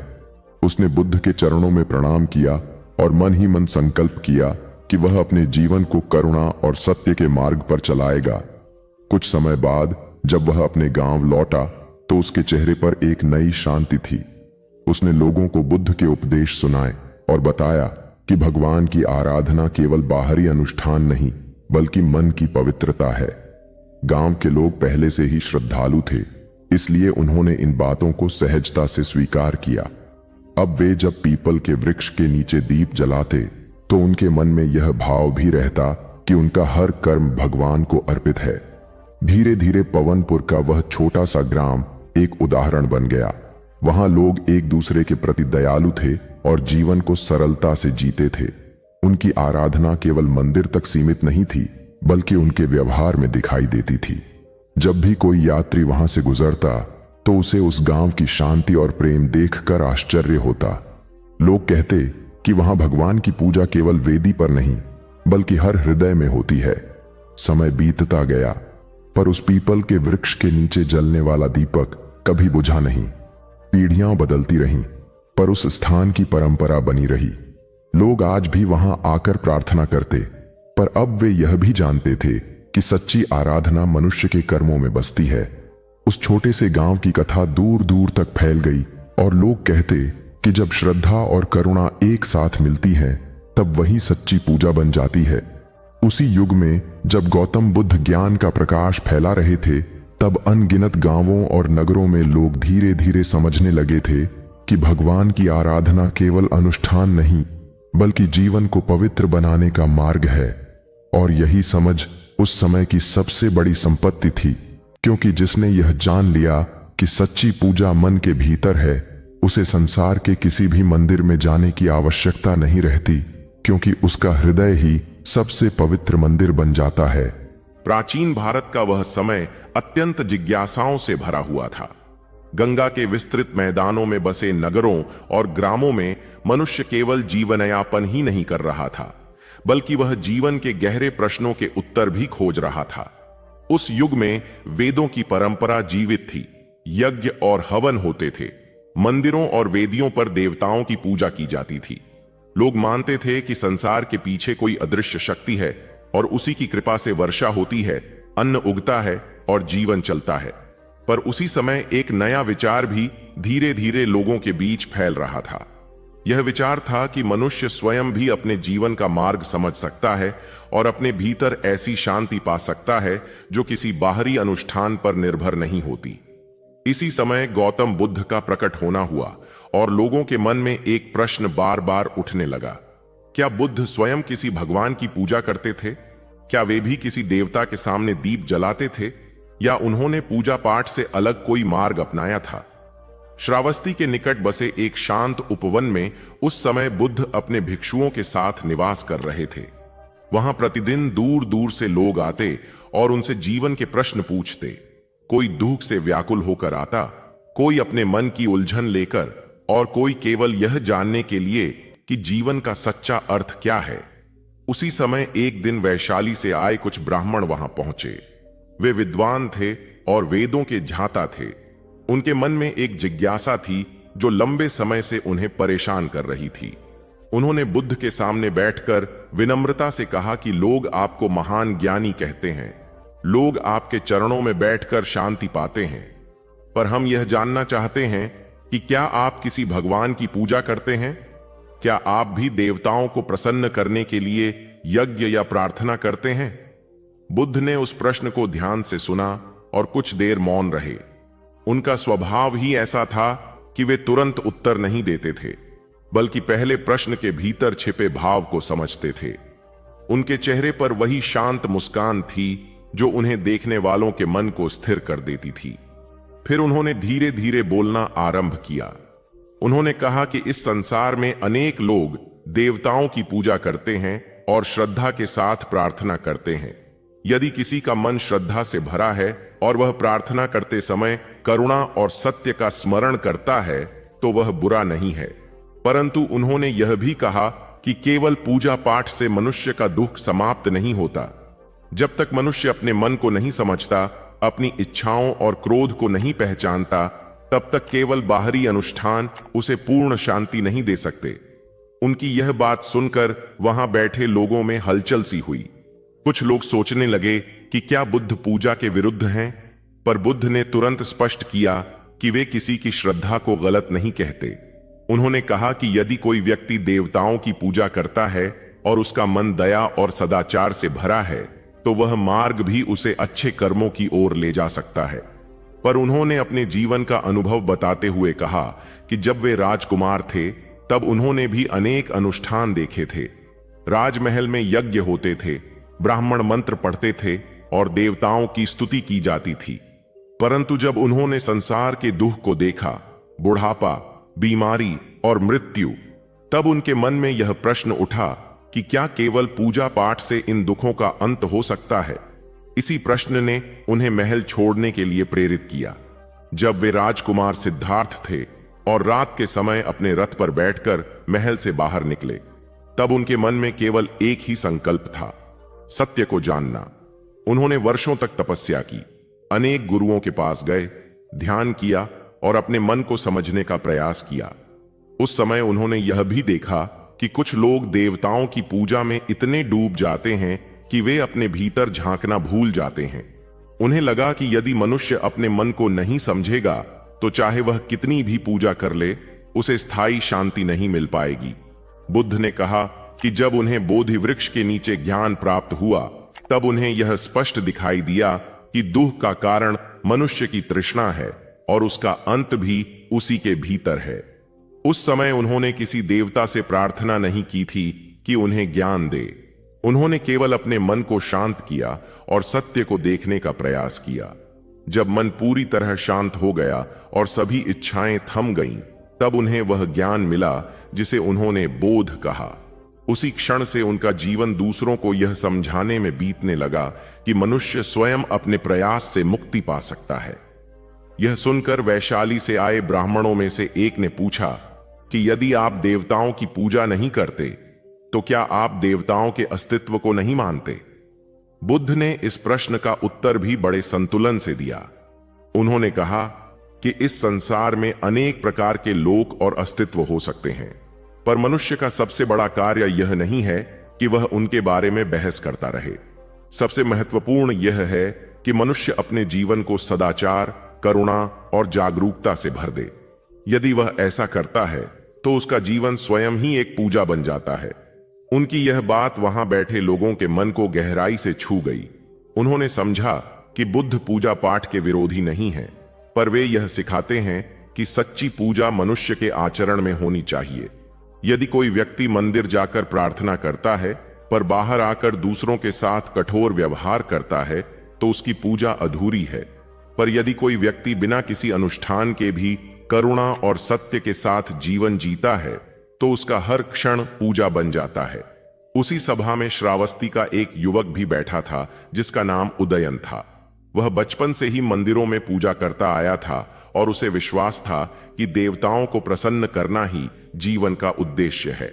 पर बुद्ध की बातें सुनकर उसके मन में एक नया विचार जन्मा।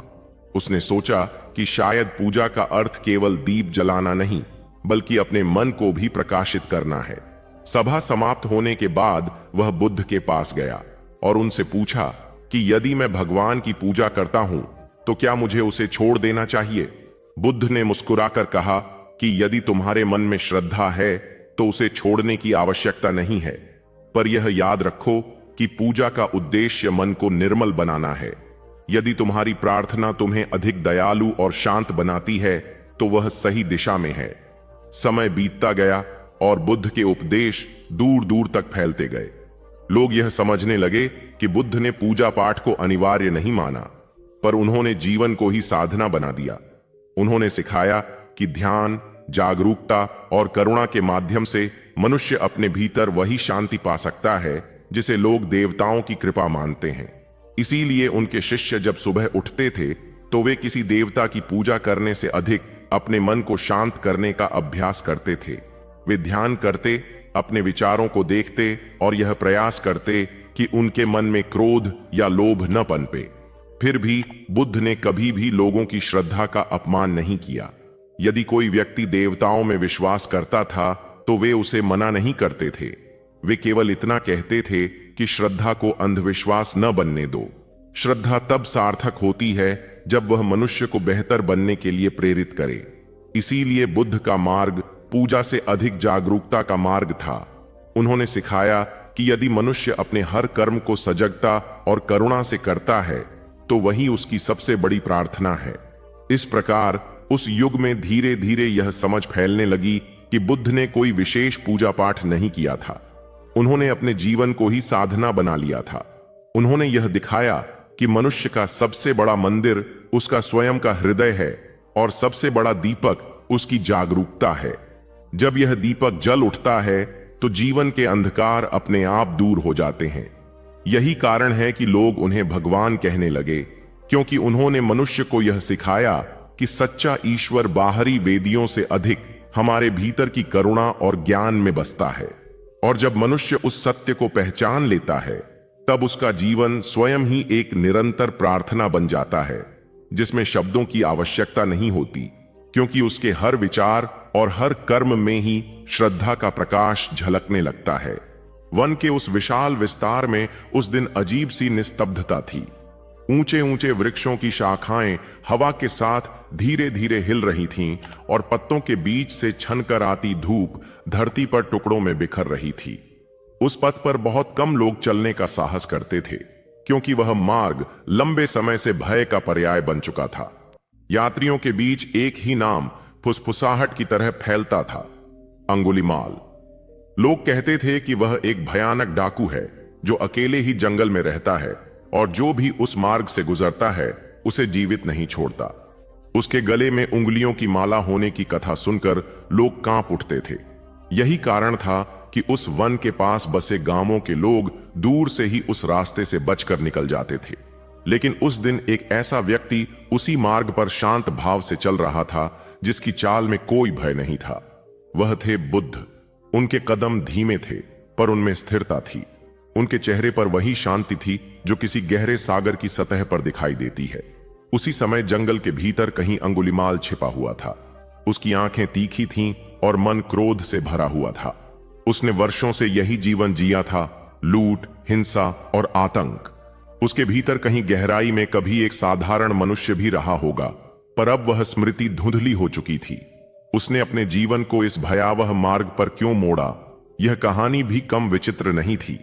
कभी वह एक विद्यार्थी था जिसे ज्ञान की तलाश थी, पर परिस्थितियों और छल ने उसे ऐसा बना दिया कि उसका हृदय कठोर हो गया। उसने मन में यह संकल्प बना लिया था कि वह किसी पर दया नहीं करेगा। इसलिए जब उसने दूर से एक सन्यासी को उस पथ पर आते देखा तो उसके मन में वही पुराना क्रोध जाग उठा। उसने सोचा कि यह व्यक्ति भी आज उसके हाथों मारा जाएगा।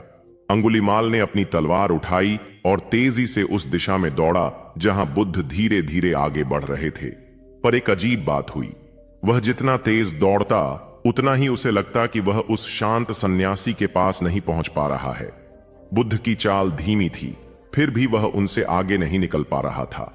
यह देखकर उसके भीतर एक अजीब सी बेचैनी पैदा हुई। उसने और तेज दौड़ने की कोशिश की, पर परिणाम वही रहा। अंततः उसने जोर से चिल्लाकर कहा, रुको सन्यासी, रुक जाओ। उसकी आवाज जंगल में गूंज उठी, पर उस आवाज में जितना क्रोध था उतनी ही हैरानी भी थी। बुद्ध वहीं रुक गए। उन्होंने धीरे से पीछे मुड़कर अंगुलीमाल की ओर देखा। उनकी आंखों में कोई भय नहीं था, केवल करुणा थी। अंगुलीमाल उनके सामने आ खड़ा हुआ। उसके हाथ में तलवार थी और उसके चेहरे पर कठोरता की रेखाएं थीं। उसने सोचा था कि सामने वाला व्यक्ति भय से कांप उठेगा, पर बुद्ध का शांत चेहरा देखकर वह स्वयं उलझन में पड़ गया। उसने कठोर स्वर में कहा, क्या तुम जानते नहीं कि मैं कौन हूं? लोग मुझे देखकर इस मार्ग से दूर भागते हैं, फिर भी तुम बिना डरे यहां कैसे चले आए?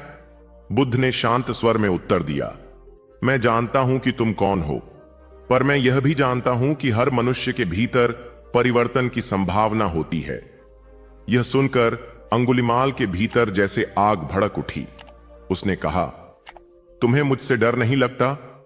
बुद्ध ने धीरे से कहा, डर उस मन में पैदा होता है जो हिंसा से भरा हो। मेरा मन किसी के लिए हिंसा नहीं रखता, इसलिए मुझे डर नहीं है। यह उत्तर सुनकर अंगुलीमाल कुछ क्षण के लिए मौन हो गया। उसने जीवन में पहली बार किसी को इस तरह उससे बात करते देखा था। अब तक जो भी उसके सामने आया था वह भय से कांप उठता था, पर यह व्यक्ति अलग था। उसके शब्दों में न घबराहट थी न विरोध, केवल शांति थी। अंगुलीमाल ने तलवार उठाकर कहा, यदि मैं अभी तुम्हें मार दूं तो? बुद्ध ने उसकी आंखों में देखते हुए कहा, यदि तुम ऐसा करोगे तो यह तुम्हारे कर्म का परिणाम होगा, पर इससे तुम्हारे भीतर की अशांति समाप्त नहीं होगी। यह सुनकर अंगुलिमाल के भीतर कहीं एक हलचल सी हुई। उसने अपने जीवन में बहुत लोगों को मारा था, पर उसे कभी शांति नहीं मिली थी। हर हत्या के बाद उसका मन और अधिक अशांत हो जाता था, पर उसने कभी इस बात को स्वीकार नहीं किया था। उसने कठोर स्वर में कहा, मुझे शांति की आवश्यकता नहीं है, मुझे केवल शक्ति चाहिए।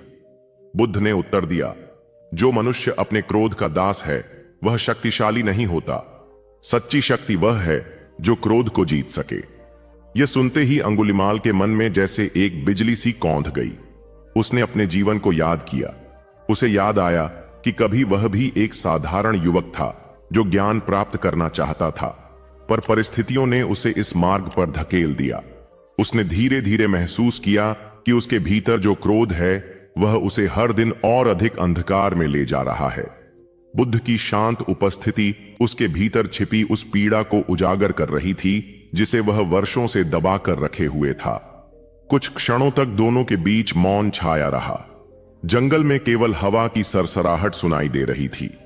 अंगुलिमाल की पकड़ तलवार पर ढीली पड़ने लगी। उसने पहली बार अपने जीवन में यह सोचा कि क्या सचमुच उसके लिए कोई दूसरा मार्ग भी हो सकता है। उसने बुद्ध से पूछा, क्या मेरे जैसे व्यक्ति के लिए भी परिवर्तन संभव है? मैंने इतने अपराध किए हैं कि शायद मुझे कभी क्षमा नहीं मिल सकती। बुद्ध ने शांत स्वर में कहा, यदि कोई व्यक्ति अपने अतीत को समझकर बदलने का संकल्प कर ले तो उसके लिए नया मार्ग हमेशा खुला रहता है। मनुष्य अपने कर्मों से गिरता है और अपने संकल्प से उठता है। यह सुनकर अंगुलिमाल के भीतर वर्षों से जमा कठोरता टूटने लगी। उसकी आंखों में नमी आ गई। उसने धीरे धीरे अपनी तलवार नीचे रख दी। वह उस व्यक्ति के सामने खड़ा था जिसने बिना किसी भय के उसके भीतर छिपे मनुष्य को पहचान लिया था। उसने कांपते स्वर में कहा, यदि आप सच कह रहे हैं तो मुझे वह मार्ग दिखाइए जिससे मैं अपने जीवन को बदल सकूं।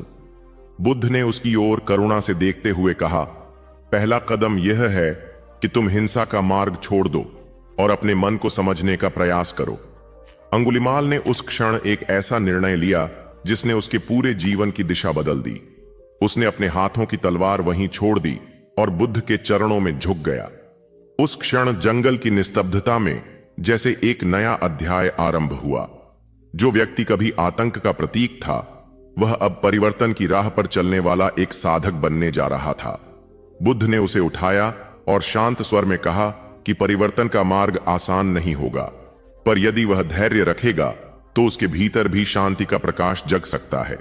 समय के साथ लोगों ने देखा कि वही अंगुलिमाल जिसने कभी भय फैलाया था अब विनम्रता और साधना का जीवन जी रहा है। उसके भीतर का क्रोध धीरे धीरे शांत होने लगा। उसने अपने अतीत को स्वीकार किया और यह प्रयास किया कि उसके आगे के कर्म लोगों के लिए भय नहीं बल्कि करुणा का उदाहरण बने। जब भी कोई उससे पूछता कि उसके जीवन में यह परिवर्तन कैसे आया तो वह केवल इतना कहता कि एक दिन जंगल के उस पथ पर उसे एक ऐसे व्यक्ति का सामना हुआ था जिसने उसे तलवार से नहीं बल्कि करुणा से जीत लिया। इस प्रकार वह भेंट केवल दो व्यक्तियों की मुलाकात नहीं थी, वह उस सत्य का प्रमाण बन गई कि मनुष्य कितना भी अंधकार में क्यों न गिर जाए, उसके भीतर परिवर्तन की संभावना हमेशा बनी रहती है। और जब कोई व्यक्ति करुणा और धैर्य के साथ उस संभावना को जगाता है तो सबसे कठोर हृदय भी पिघल सकता है। बुद्ध और अंगुलिमाल की वह मुलाकात इसी कारण इतिहास में एक ऐसी कथा बन गई जिसे सुनकर लोग यह समझते हैं कि सच्ची शक्ति हिंसा में नहीं बल्कि करुणा में होती है। सुबह की पहली किरण जब धरती पर उतरती थी और वातावरण में हल्की ठंडक तैरती रहती थी, उसी समय एक शांत साधु अपने कुछ भिक्षुओं के साथ पगडंडी पर आगे बढ़ता दिखाई देता था। उनके कदम बहुत धीमे होते थे, पर उनमें एक स्थिरता होती थी जो देखने वाले के मन को भी शांत कर देती थी। उनके वस्त्र साधारण थे, हाथ में केवल भिक्षा पात्र होता था और चेहरे पर ऐसी करुणा झलकती थी जो किसी भी मनुष्य को सहज ही अपनी ओर आकर्षित कर ले। वही थे बुद्ध, जो अपने जीवन के वर्षों तक नगरों और गांवों के बीच घूमते रहे। उनका उद्देश्य किसी राज्य को जीतना नहीं था, न किसी को अपने विचारों से दबाना था। वे केवल लोगों को जीवन का वह सरल सत्य समझाना चाहते थे जिसे उन्होंने स्वयं अनुभव किया था। जब वे किसी गांव में पहुंचते तो वहां के लोग पहले उन्हें उत्सुकता से देखते। कुछ लोग दूर खड़े होकर सोचते कि यह कौन साधु है जो बिना किसी भय के इतना लंबा मार्ग तय करता हुआ यहां आया है। धीरे धीरे जब लोगों को पता चलता कि यह वही ज्ञानी है जिनकी चर्चा दूर दूर तक फैल चुकी है, तब गांव के लोग उनके पास आने लगते।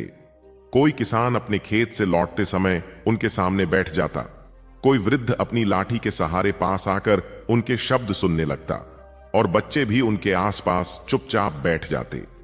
बुद्ध कभी ऊंची आवाज में नहीं बोलते थे। उनके शब्द शांत होते थे, पर उनमें ऐसी गहराई होती थी कि सुनने वाला व्यक्ति अपने भीतर कुछ बदलता हुआ महसूस करने लगता था। जब लोग उनसे पूछते कि जीवन में इतना दुख क्यों है, तो वे बहुत सरल भाषा में उत्तर देते।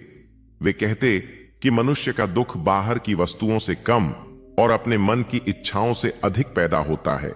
जब मन लगातार किसी चीज को पाने की चाह में लगा रहता है, तब उसे संतोष नहीं मिल पाता।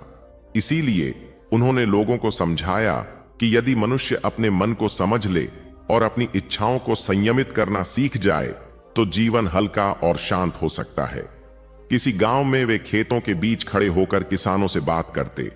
वे कहते कि जैसे खेत में बीज बोने से पहले भूमि को तैयार करना पड़ता है, वैसे ही जीवन में अच्छे फल पाने के लिए मन को तैयार करना पड़ता है। यदि मन में क्रोध, ईर्ष्या और लोभ भरे हों, तो अच्छे परिणाम की अपेक्षा नहीं की जा सकती। किसान यह बात तुरंत समझ जाते, क्योंकि वे भूमि और बीज के संबंध को भली भांति जानते थे। बुद्ध उन्हें बताते कि जिस प्रकार किसान धैर्य रखकर फसल के पकने की प्रतीक्षा करता है, उसी प्रकार मनुष्य को भी अपने जीवन में धैर्य रखना चाहिए। जल्दी और अधीरता से लिया गया निर्णय अक्सर दुख का कारण बनता है। उनकी बातें इतनी सरल होती थीं कि साधारण से साधारण व्यक्ति भी उन्हें समझ सकता था। जब वे किसी दूसरे गांव में पहुंचते तो वहां के लोग उनसे अपने पारिवारिक जीवन की समस्याएं पूछते।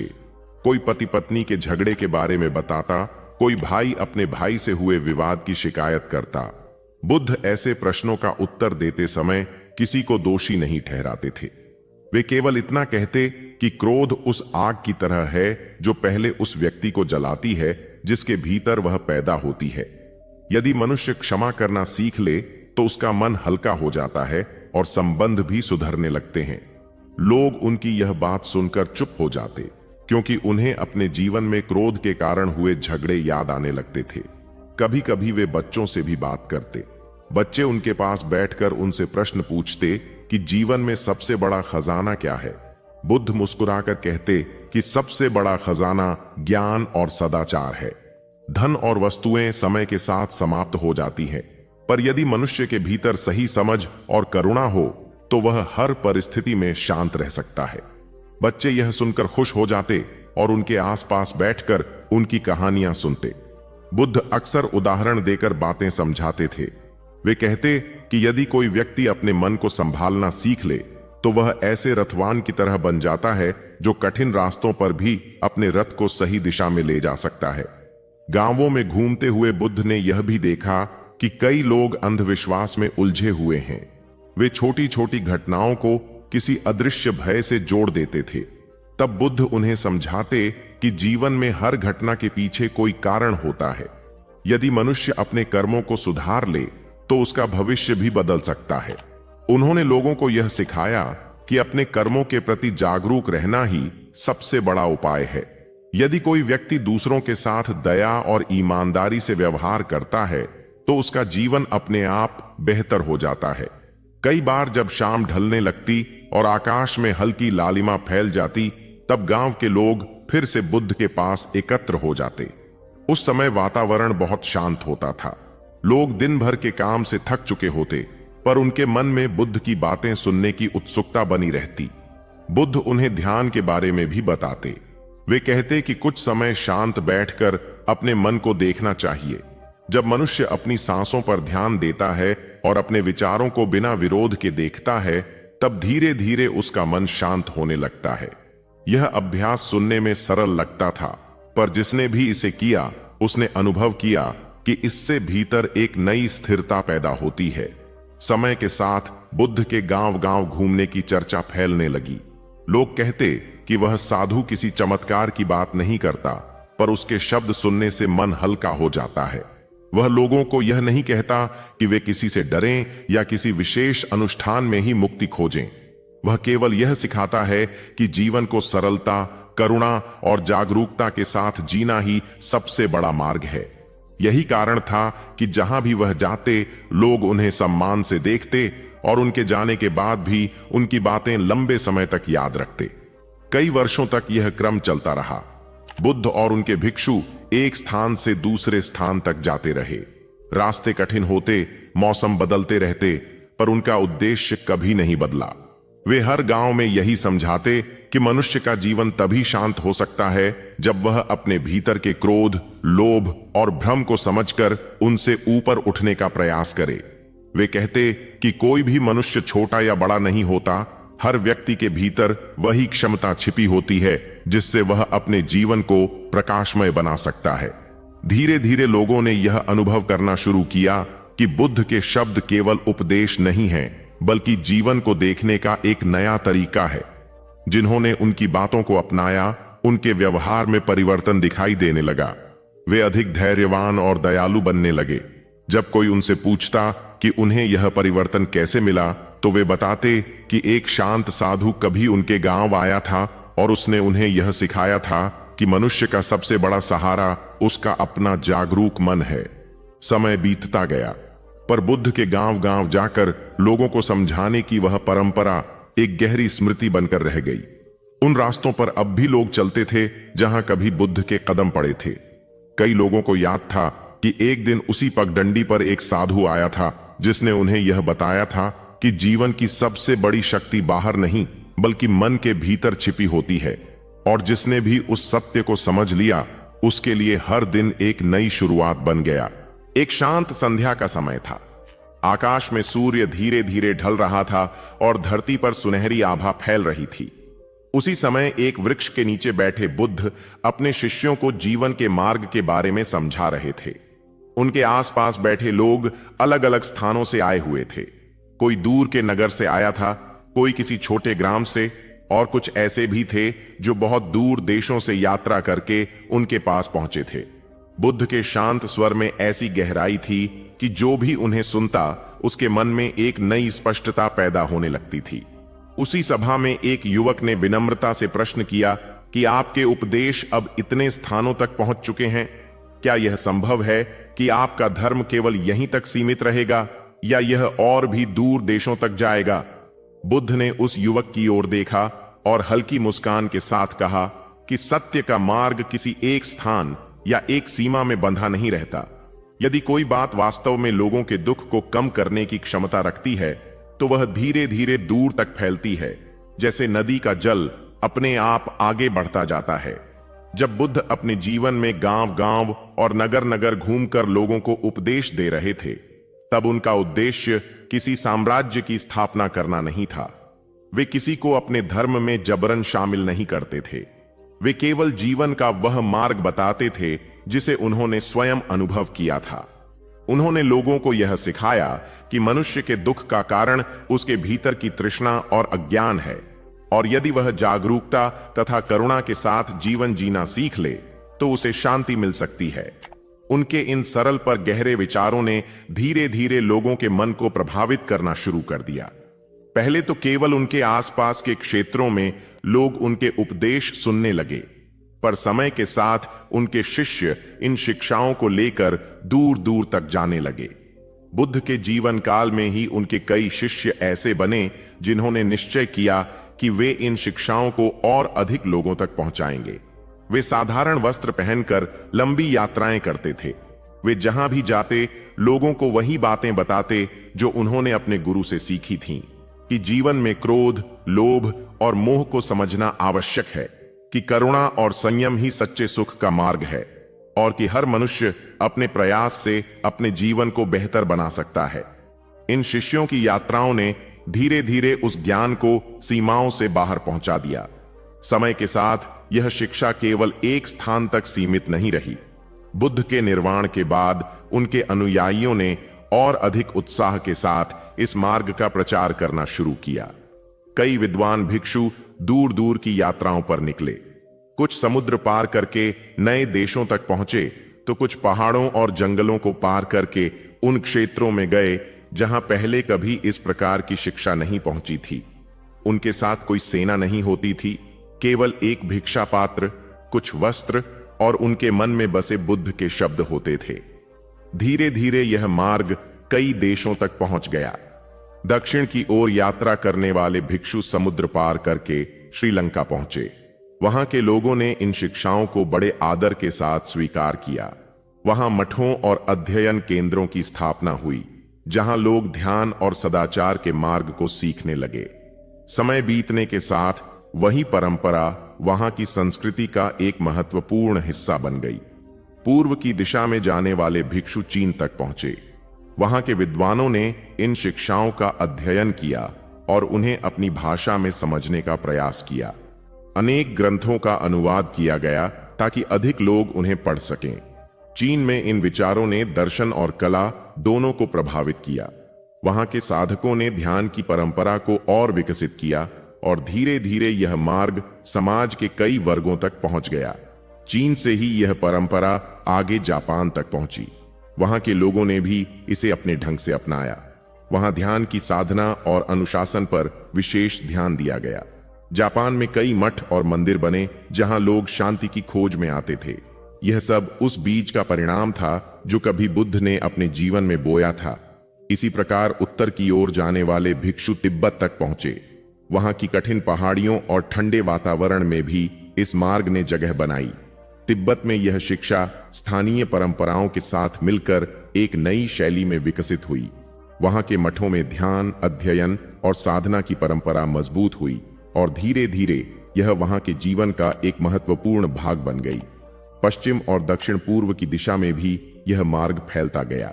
थाईलैंड, म्यांमार, कंबोडिया और लाओस जैसे देशों में भी बुद्ध के उपदेश पहुंचे। वहां के लोगों ने इन शिक्षाओं को अपने दैनिक जीवन का हिस्सा बना लिया। सुबह सुबह लोग भिक्षुओं को भोजन देते, ध्यान करते और जीवन में सदाचार का पालन करने का प्रयास करते। इन देशों में आज भी यह परंपरा गहराई से दिखाई देती है। इस प्रकार यदि देखा जाए तो बुद्ध के उपदेश केवल एक या दो देशों तक सीमित नहीं रहे। समय के साथ वे कई देशों तक फैल गए। कुछ विद्वान कहते हैं कि आज के समय में एशिया के कई बड़े क्षेत्रों में यह मार्ग किसी न किसी रूप में मौजूद है।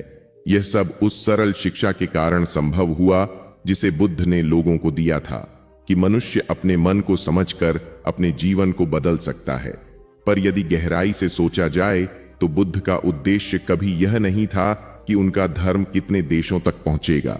उनके लिए सबसे महत्वपूर्ण यह था कि एक एक मनुष्य अपने जीवन में शांति पाए। उन्होंने हमेशा यही कहा कि यदि कोई व्यक्ति अपने भीतर करुणा और जागरूकता को विकसित कर ले तो वही सबसे बड़ी उपलब्धि है। देशों की संख्या से अधिक महत्वपूर्ण मनुष्य के भीतर होने वाला परिवर्तन है। समय बीतता गया और सदियां गुजरती रहीं, पर बुद्ध की शिक्षा का प्रभाव कम नहीं हुआ। अलग अलग देशों में लोग अलग अलग भाषाएं बोलते थे, उनकी परंपराएं भी भिन्न थीं। पर जब उन्होंने बुद्ध के शब्दों को सुना तो उन्हें उसमें एक ऐसा सत्य मिला जो हर स्थान पर लागू होता था। यही कारण था कि यह मार्ग सीमाओं को पार करता हुआ आगे बढ़ता गया। आज भी जब कोई व्यक्ति बुद्ध के उपदेशों को पढ़ता या सुनता है तो उसे यह अनुभव होता है कि यह शिक्षा केवल किसी एक देश के लिए नहीं है। यह मनुष्य के मन की बात करती है और मनुष्य का मन हर स्थान पर लगभग एक जैसा ही होता है। उसमें भी इच्छाएं होती हैं, भय होते हैं और शांति की तलाश होती है। इसलिए जब बुद्ध ने अपने जीवन में जो सत्य जाना था उसे लोगों के सामने रखा तो वह सत्य धीरे धीरे अनेक देशों तक पहुंच गया। इस प्रकार यदि पूछा जाए कि बुद्ध के धर्म का प्रचार कितने देशों में हुआ तो इसका उत्तर केवल संख्या में नहीं दिया जा सकता। यह शिक्षा वहां वहां पहुंची जहां जहां लोगों ने उसे समझने और अपनाने की इच्छा दिखाई। कभी भिक्षुओं की यात्राओं के माध्यम से, कभी विद्वानों के अनुवादों के माध्यम से और कभी साधारण लोगों के अनुभवों के माध्यम से यह मार्ग फैलता गया। अंततः यही कहा जा सकता है कि बुद्ध के उपदेश किसी एक भूमि तक सीमित नहीं रहे। वे समय के साथ अनेक देशों में पहुंचे और आज भी लोगों के जीवन को प्रभावित कर रहे हैं। पर इस पूरी यात्रा का सबसे महत्वपूर्ण पहलू यह है कि बुद्ध ने कभी विस्तार या प्रसिद्धि की इच्छा नहीं रखी। उन्होंने केवल यह सिखाया कि यदि मनुष्य अपने भीतर की अज्ञानता को समझ ले और करुणा के साथ जीवन जीना शुरू कर दे तो वही सबसे बड़ा धर्म है। और शायद यही कारण है कि उनका मार्ग सीमाओं से परे जाकर इतने लंबे समय तक जीवित रह पाया। रात असामान्य रूप से शांत थी। आकाश में चंद्रमा धीरे धीरे ऊपर उठ रहा था और उसके हल्के उजाले में महल की ऊंची दीवारें किसी मौन प्रहरी की तरह खड़ी दिखाई दे रही थीं। सब कुछ सामान्य प्रतीत हो रहा था, पर उस रात एक ऐसा निर्णय जन्म ले रहा था जो आने वाले समय में असंख्य लोगों के जीवन को बदलने वाला था। राजकुमार सिद्धार्थ, जिनका जीवन अब तक सुख और वैभव से भरा रहा था, अपने कक्ष में बैठे हुए गहरे विचार में डूबे थे। उनके सामने महल का वही परिचित संसार था, मुलायम वस्त्र, सुगंधित दीप, मधुर संगीत और सेवकों की व्यवस्था। पर उनके मन में इन सब के प्रति अब कोई आकर्षण नहीं रह गया था। उनके भीतर एक ऐसा प्रश्न उठ चुका था जिसे महल की कोई भी सुविधा शांत नहीं कर पा रही थी। वह प्रश्न था जीवन के दुहक का, उस पीड़ा का जो उन्होंने कुछ समय पहले पहली बार संसार को देखकर महसूस की थी। जब सिद्धार्थ ने पहली बार वृद्ध व्यक्ति को देखा था, तब उनके मन में एक हलचल पैदा हुई थी। उन्होंने सोचा था कि क्या हर मनुष्य को एक दिन इस अवस्था से गुजरना पड़ता है। फिर उन्होंने एक बीमार व्यक्ति को देखा था जिसकी पीड़ा ने उनके हृदय को हिला दिया था। उसके बाद उन्होंने एक मृत शरीर देखा और तब उन्हें यह अनुभव हुआ कि जीवन कितना अस्थायी है। इन तीन घटनाओं ने उनके भीतर ऐसी जिज्ञासा जगा दी थी कि महल का सुख भी अब उन्हें संतोष नहीं दे पा रहा था। उन्हें बार बार यही लगता था कि यदि संसार में इतना दुख है तो क्या इसका कोई समाधान नहीं है? क्या कोई ऐसा मार्ग नहीं है जिससे मनुष्य इस पीड़ा से मुक्त हो सके? उस रात जब सब सो चुके थे, सिद्धार्थ अपने कक्ष से बाहर आए। महल की गलियां शांत थीं और पहरेदार दूर खड़े थे। चंद्रमा की रोशनी में सब कुछ किसी स्वप्न जैसा प्रतीत हो रहा था। वे धीरे धीरे चलते हुए उस स्थान पर पहुंचे जहां उनकी पत्नी और उनका छोटा पुत्र विश्राम कर रहे थे। उन्होंने कुछ क्षण वहीं खड़े होकर उन्हें देखा। उनके मन में गहरा स्नेह था, पर साथ ही एक दृढ़ संकल्प भी था। वे जानते थे कि यदि वे इस स्नेह के बंधन में रुक गए तो शायद कभी उस सत्य की खोज नहीं कर पाएंगे जो उनके मन को पुकार रहा था। इसलिए उन्होंने चुपचाप अपने प्रियजनों को देखा, उनके लिए मन ही मन मंगल कामना की और बिना किसी को जगाए वहां से लौट आए।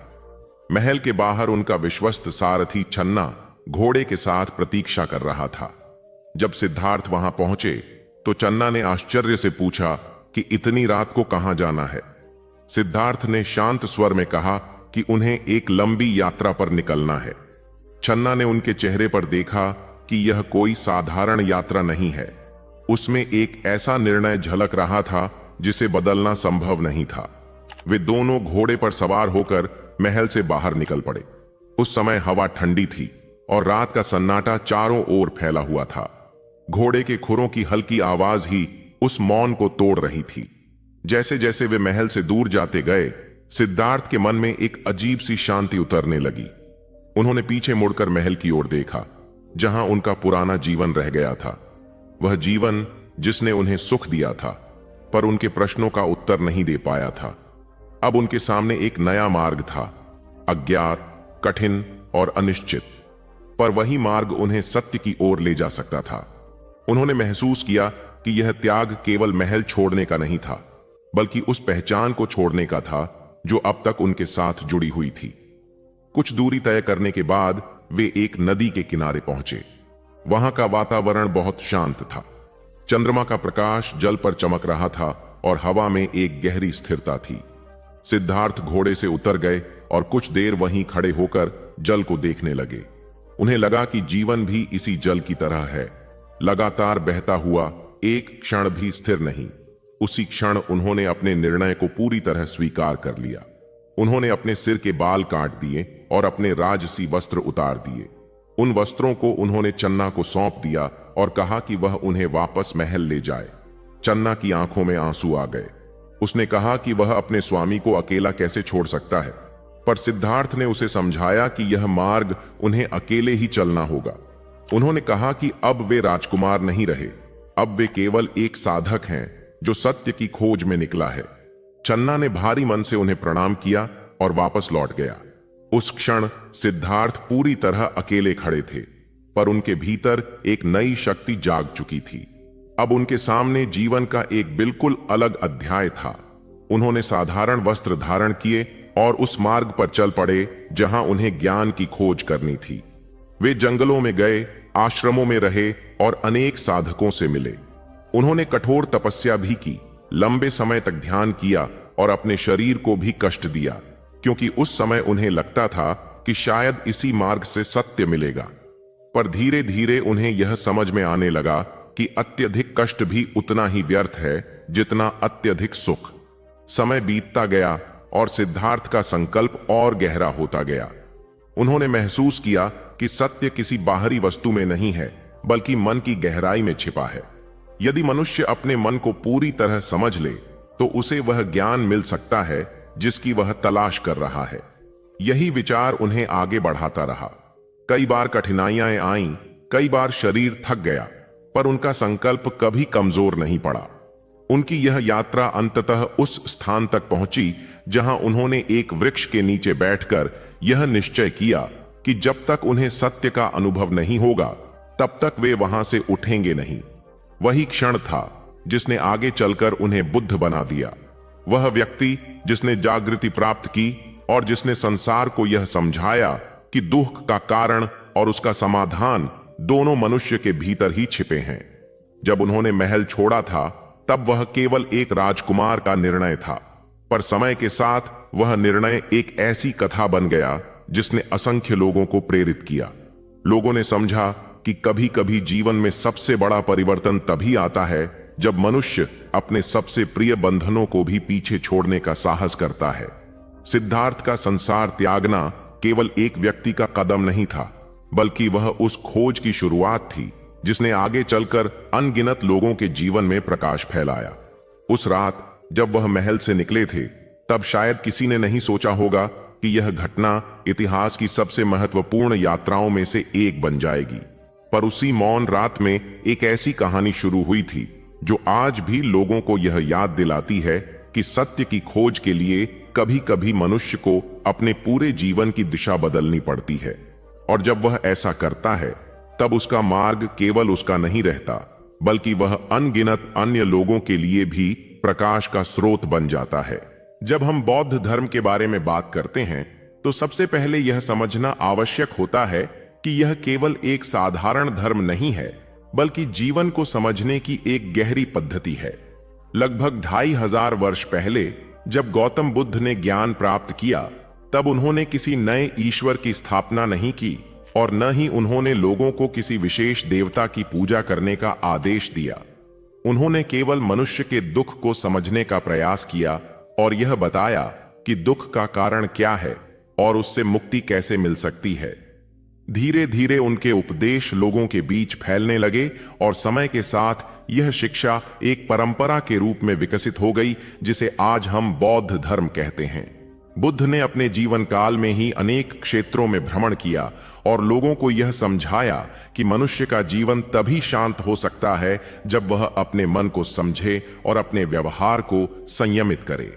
उनके शिष्यों ने भी उन्हीं की तरह यात्रा की और इन शिक्षाओं को आगे बढ़ाया। यही कारण है कि जो विचार एक साधारण साधक के अनुभव से शुरू हुए थे, वे समय के साथ अनेक देशों और संस्कृतियों तक पहुंच गए। यदि आज की दुनिया को देखा जाए तो बौद्ध धर्म केवल 1 या 2 देशों तक सीमित नहीं है।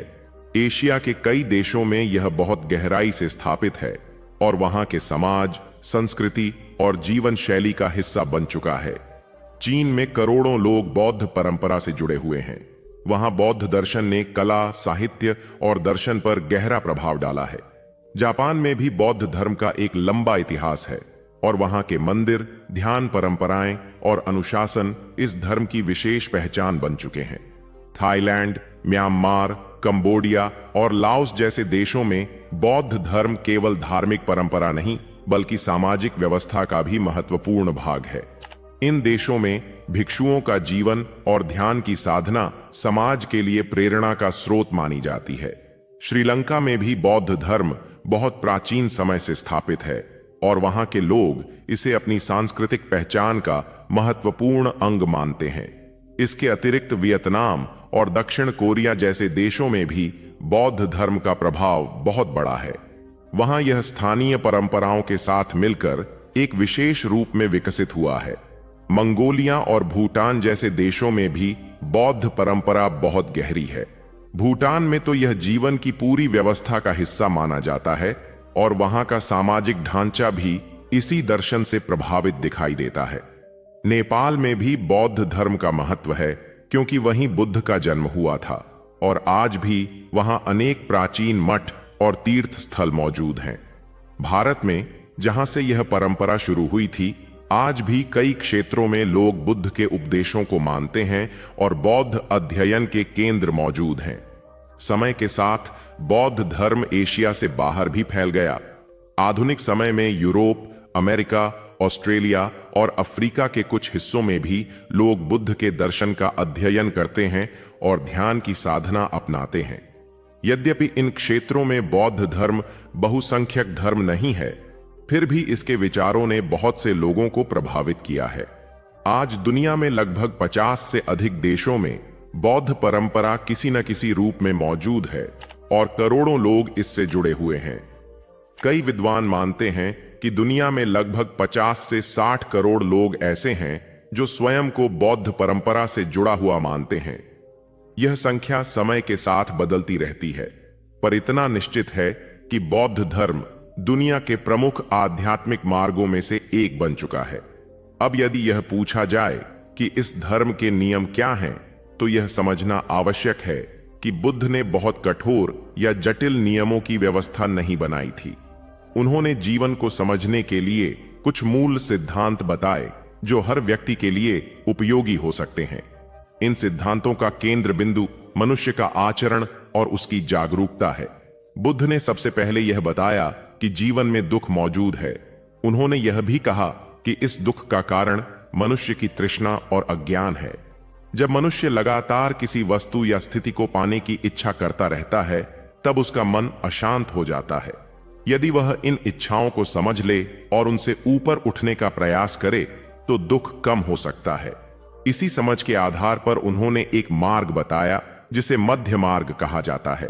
इसका अर्थ यह है कि मनुष्य को न तो अत्यधिक भोग में डूबना चाहिए और न ही अपने शरीर को अनावश्यक कष्ट देना चाहिए।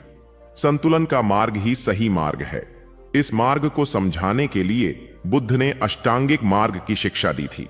इसका अर्थ यह है कि जीवन में सही दृष्टि, सही विचार, सही वाणी, सही कर्म, सही आजीविका, सही प्रयास, सही स्मृति और सही ध्यान होना चाहिए। इन 8 बातों का उद्देश्य यह है कि मनुष्य अपने जीवन को संतुलित और जागरूक बना सके। बौद्ध धर्म में नैतिक आचरण का भी बहुत महत्व है। सामान्य गृहस्थों के लिए 5 प्रमुख नियम बताए गए हैं जिनका उद्देश्य समाज में शांति और संतुलन बनाए रखना है। इन नियमों के अनुसार मनुष्य को हिंसा से दूर रहना चाहिए, चोरी नहीं करनी चाहिए, गलत आचरण से बचना चाहिए, झूठ नहीं बोलना चाहिए और नशे जैसी चीजों से दूर रहना चाहिए जो मन को भ्रमित कर देती हैं। इन नियमों को पालन करने का उद्देश्य किसी भय से बंधन बनाना नहीं है, बल्कि यह समझाना है कि यदि मनुष्य अपने व्यवहार को संयमित रखेगा तो उसका जीवन अधिक शांत और संतुलित होगा। भिक्षुओं के लिए नियम थोड़े अधिक विस्तृत होते हैं क्योंकि उनका जीवन पूरी तरह साधना के लिए समर्पित होता है। वे सरल जीवन जीते हैं, अधिक वस्तुएं अपने पास नहीं रखते और ध्यान तथा अध्ययन में समय बिताते हैं। उनका उद्देश्य समाज को यह दिखाना होता है कि सादगी और जागरूकता के साथ भी जीवन जिया जा सकता है। यही कारण है कि बौद्ध परंपरा में मठ और ध्यान केंद्र बहुत महत्वपूर्ण माने जाते हैं, क्योंकि वहीं लोग साधना का अभ्यास करते हैं और बुद्ध के उपदेशों का अध्ययन करते हैं। बौद्ध धर्म का एक और महत्वपूर्ण पहलू करुणा है। बुद्ध ने हमेशा यह सिखाया कि मनुष्य को केवल अपने सुख के बारे में नहीं सोचना चाहिए, बल्कि दूसरों के दुख को भी समझना चाहिए। यदि कोई व्यक्ति दूसरों के प्रति दया और सहानुभूति रखता है तो उसका मन अधिक शांत रहता है। करुणा और मैत्री का भाव इस धर्म की मूल भावना है। ध्यान की साधना भी इसी उद्देश्य से की जाती है कि मनुष्य अपने विचारों और भावनाओं को समझ सके और अपने भीतर शांति विकसित कर सके। इस प्रकार यदि समग्र रूप से देखा जाए तो बौद्ध धर्म का प्रसार आज दुनिया के 50 से अधिक देशों में हो चुका है और करोड़ों लोग इससे जुड़े हुए हैं। पर इस धर्म की सबसे बड़ी विशेषता यह है कि इसका केंद्र किसी बाहरी शक्ति की पूजा नहीं, बल्कि मनुष्य का अपना अनुभव है। बुद्ध ने हमेशा यह कहा कि किसी बात को केवल इसलिए स्वीकार मत करो क्योंकि वह परंपरा में कही गई है, बल्कि उसे अपने अनुभव और समझ से परखो। यही कारण है कि बौद्ध धर्म को केवल धार्मिक परंपरा नहीं, बल्कि एक दार्शनिक और आध्यात्मिक मार्ग भी माना जाता है। अंततः यही कहा जा सकता है कि बौद्ध धर्म की शक्ति उसकी सरलता और गहराई में है। यह मनुष्य को बाहरी आडंबर से अधिक अपने भीतर झांकने की प्रेरणा देता है। यही कारण है कि हजारों वर्षों के बाद भी यह परंपरा जीवित है और दुनिया के अनेक देशों में लोग इसके विचारों से प्रेरणा लेते रहते हैं।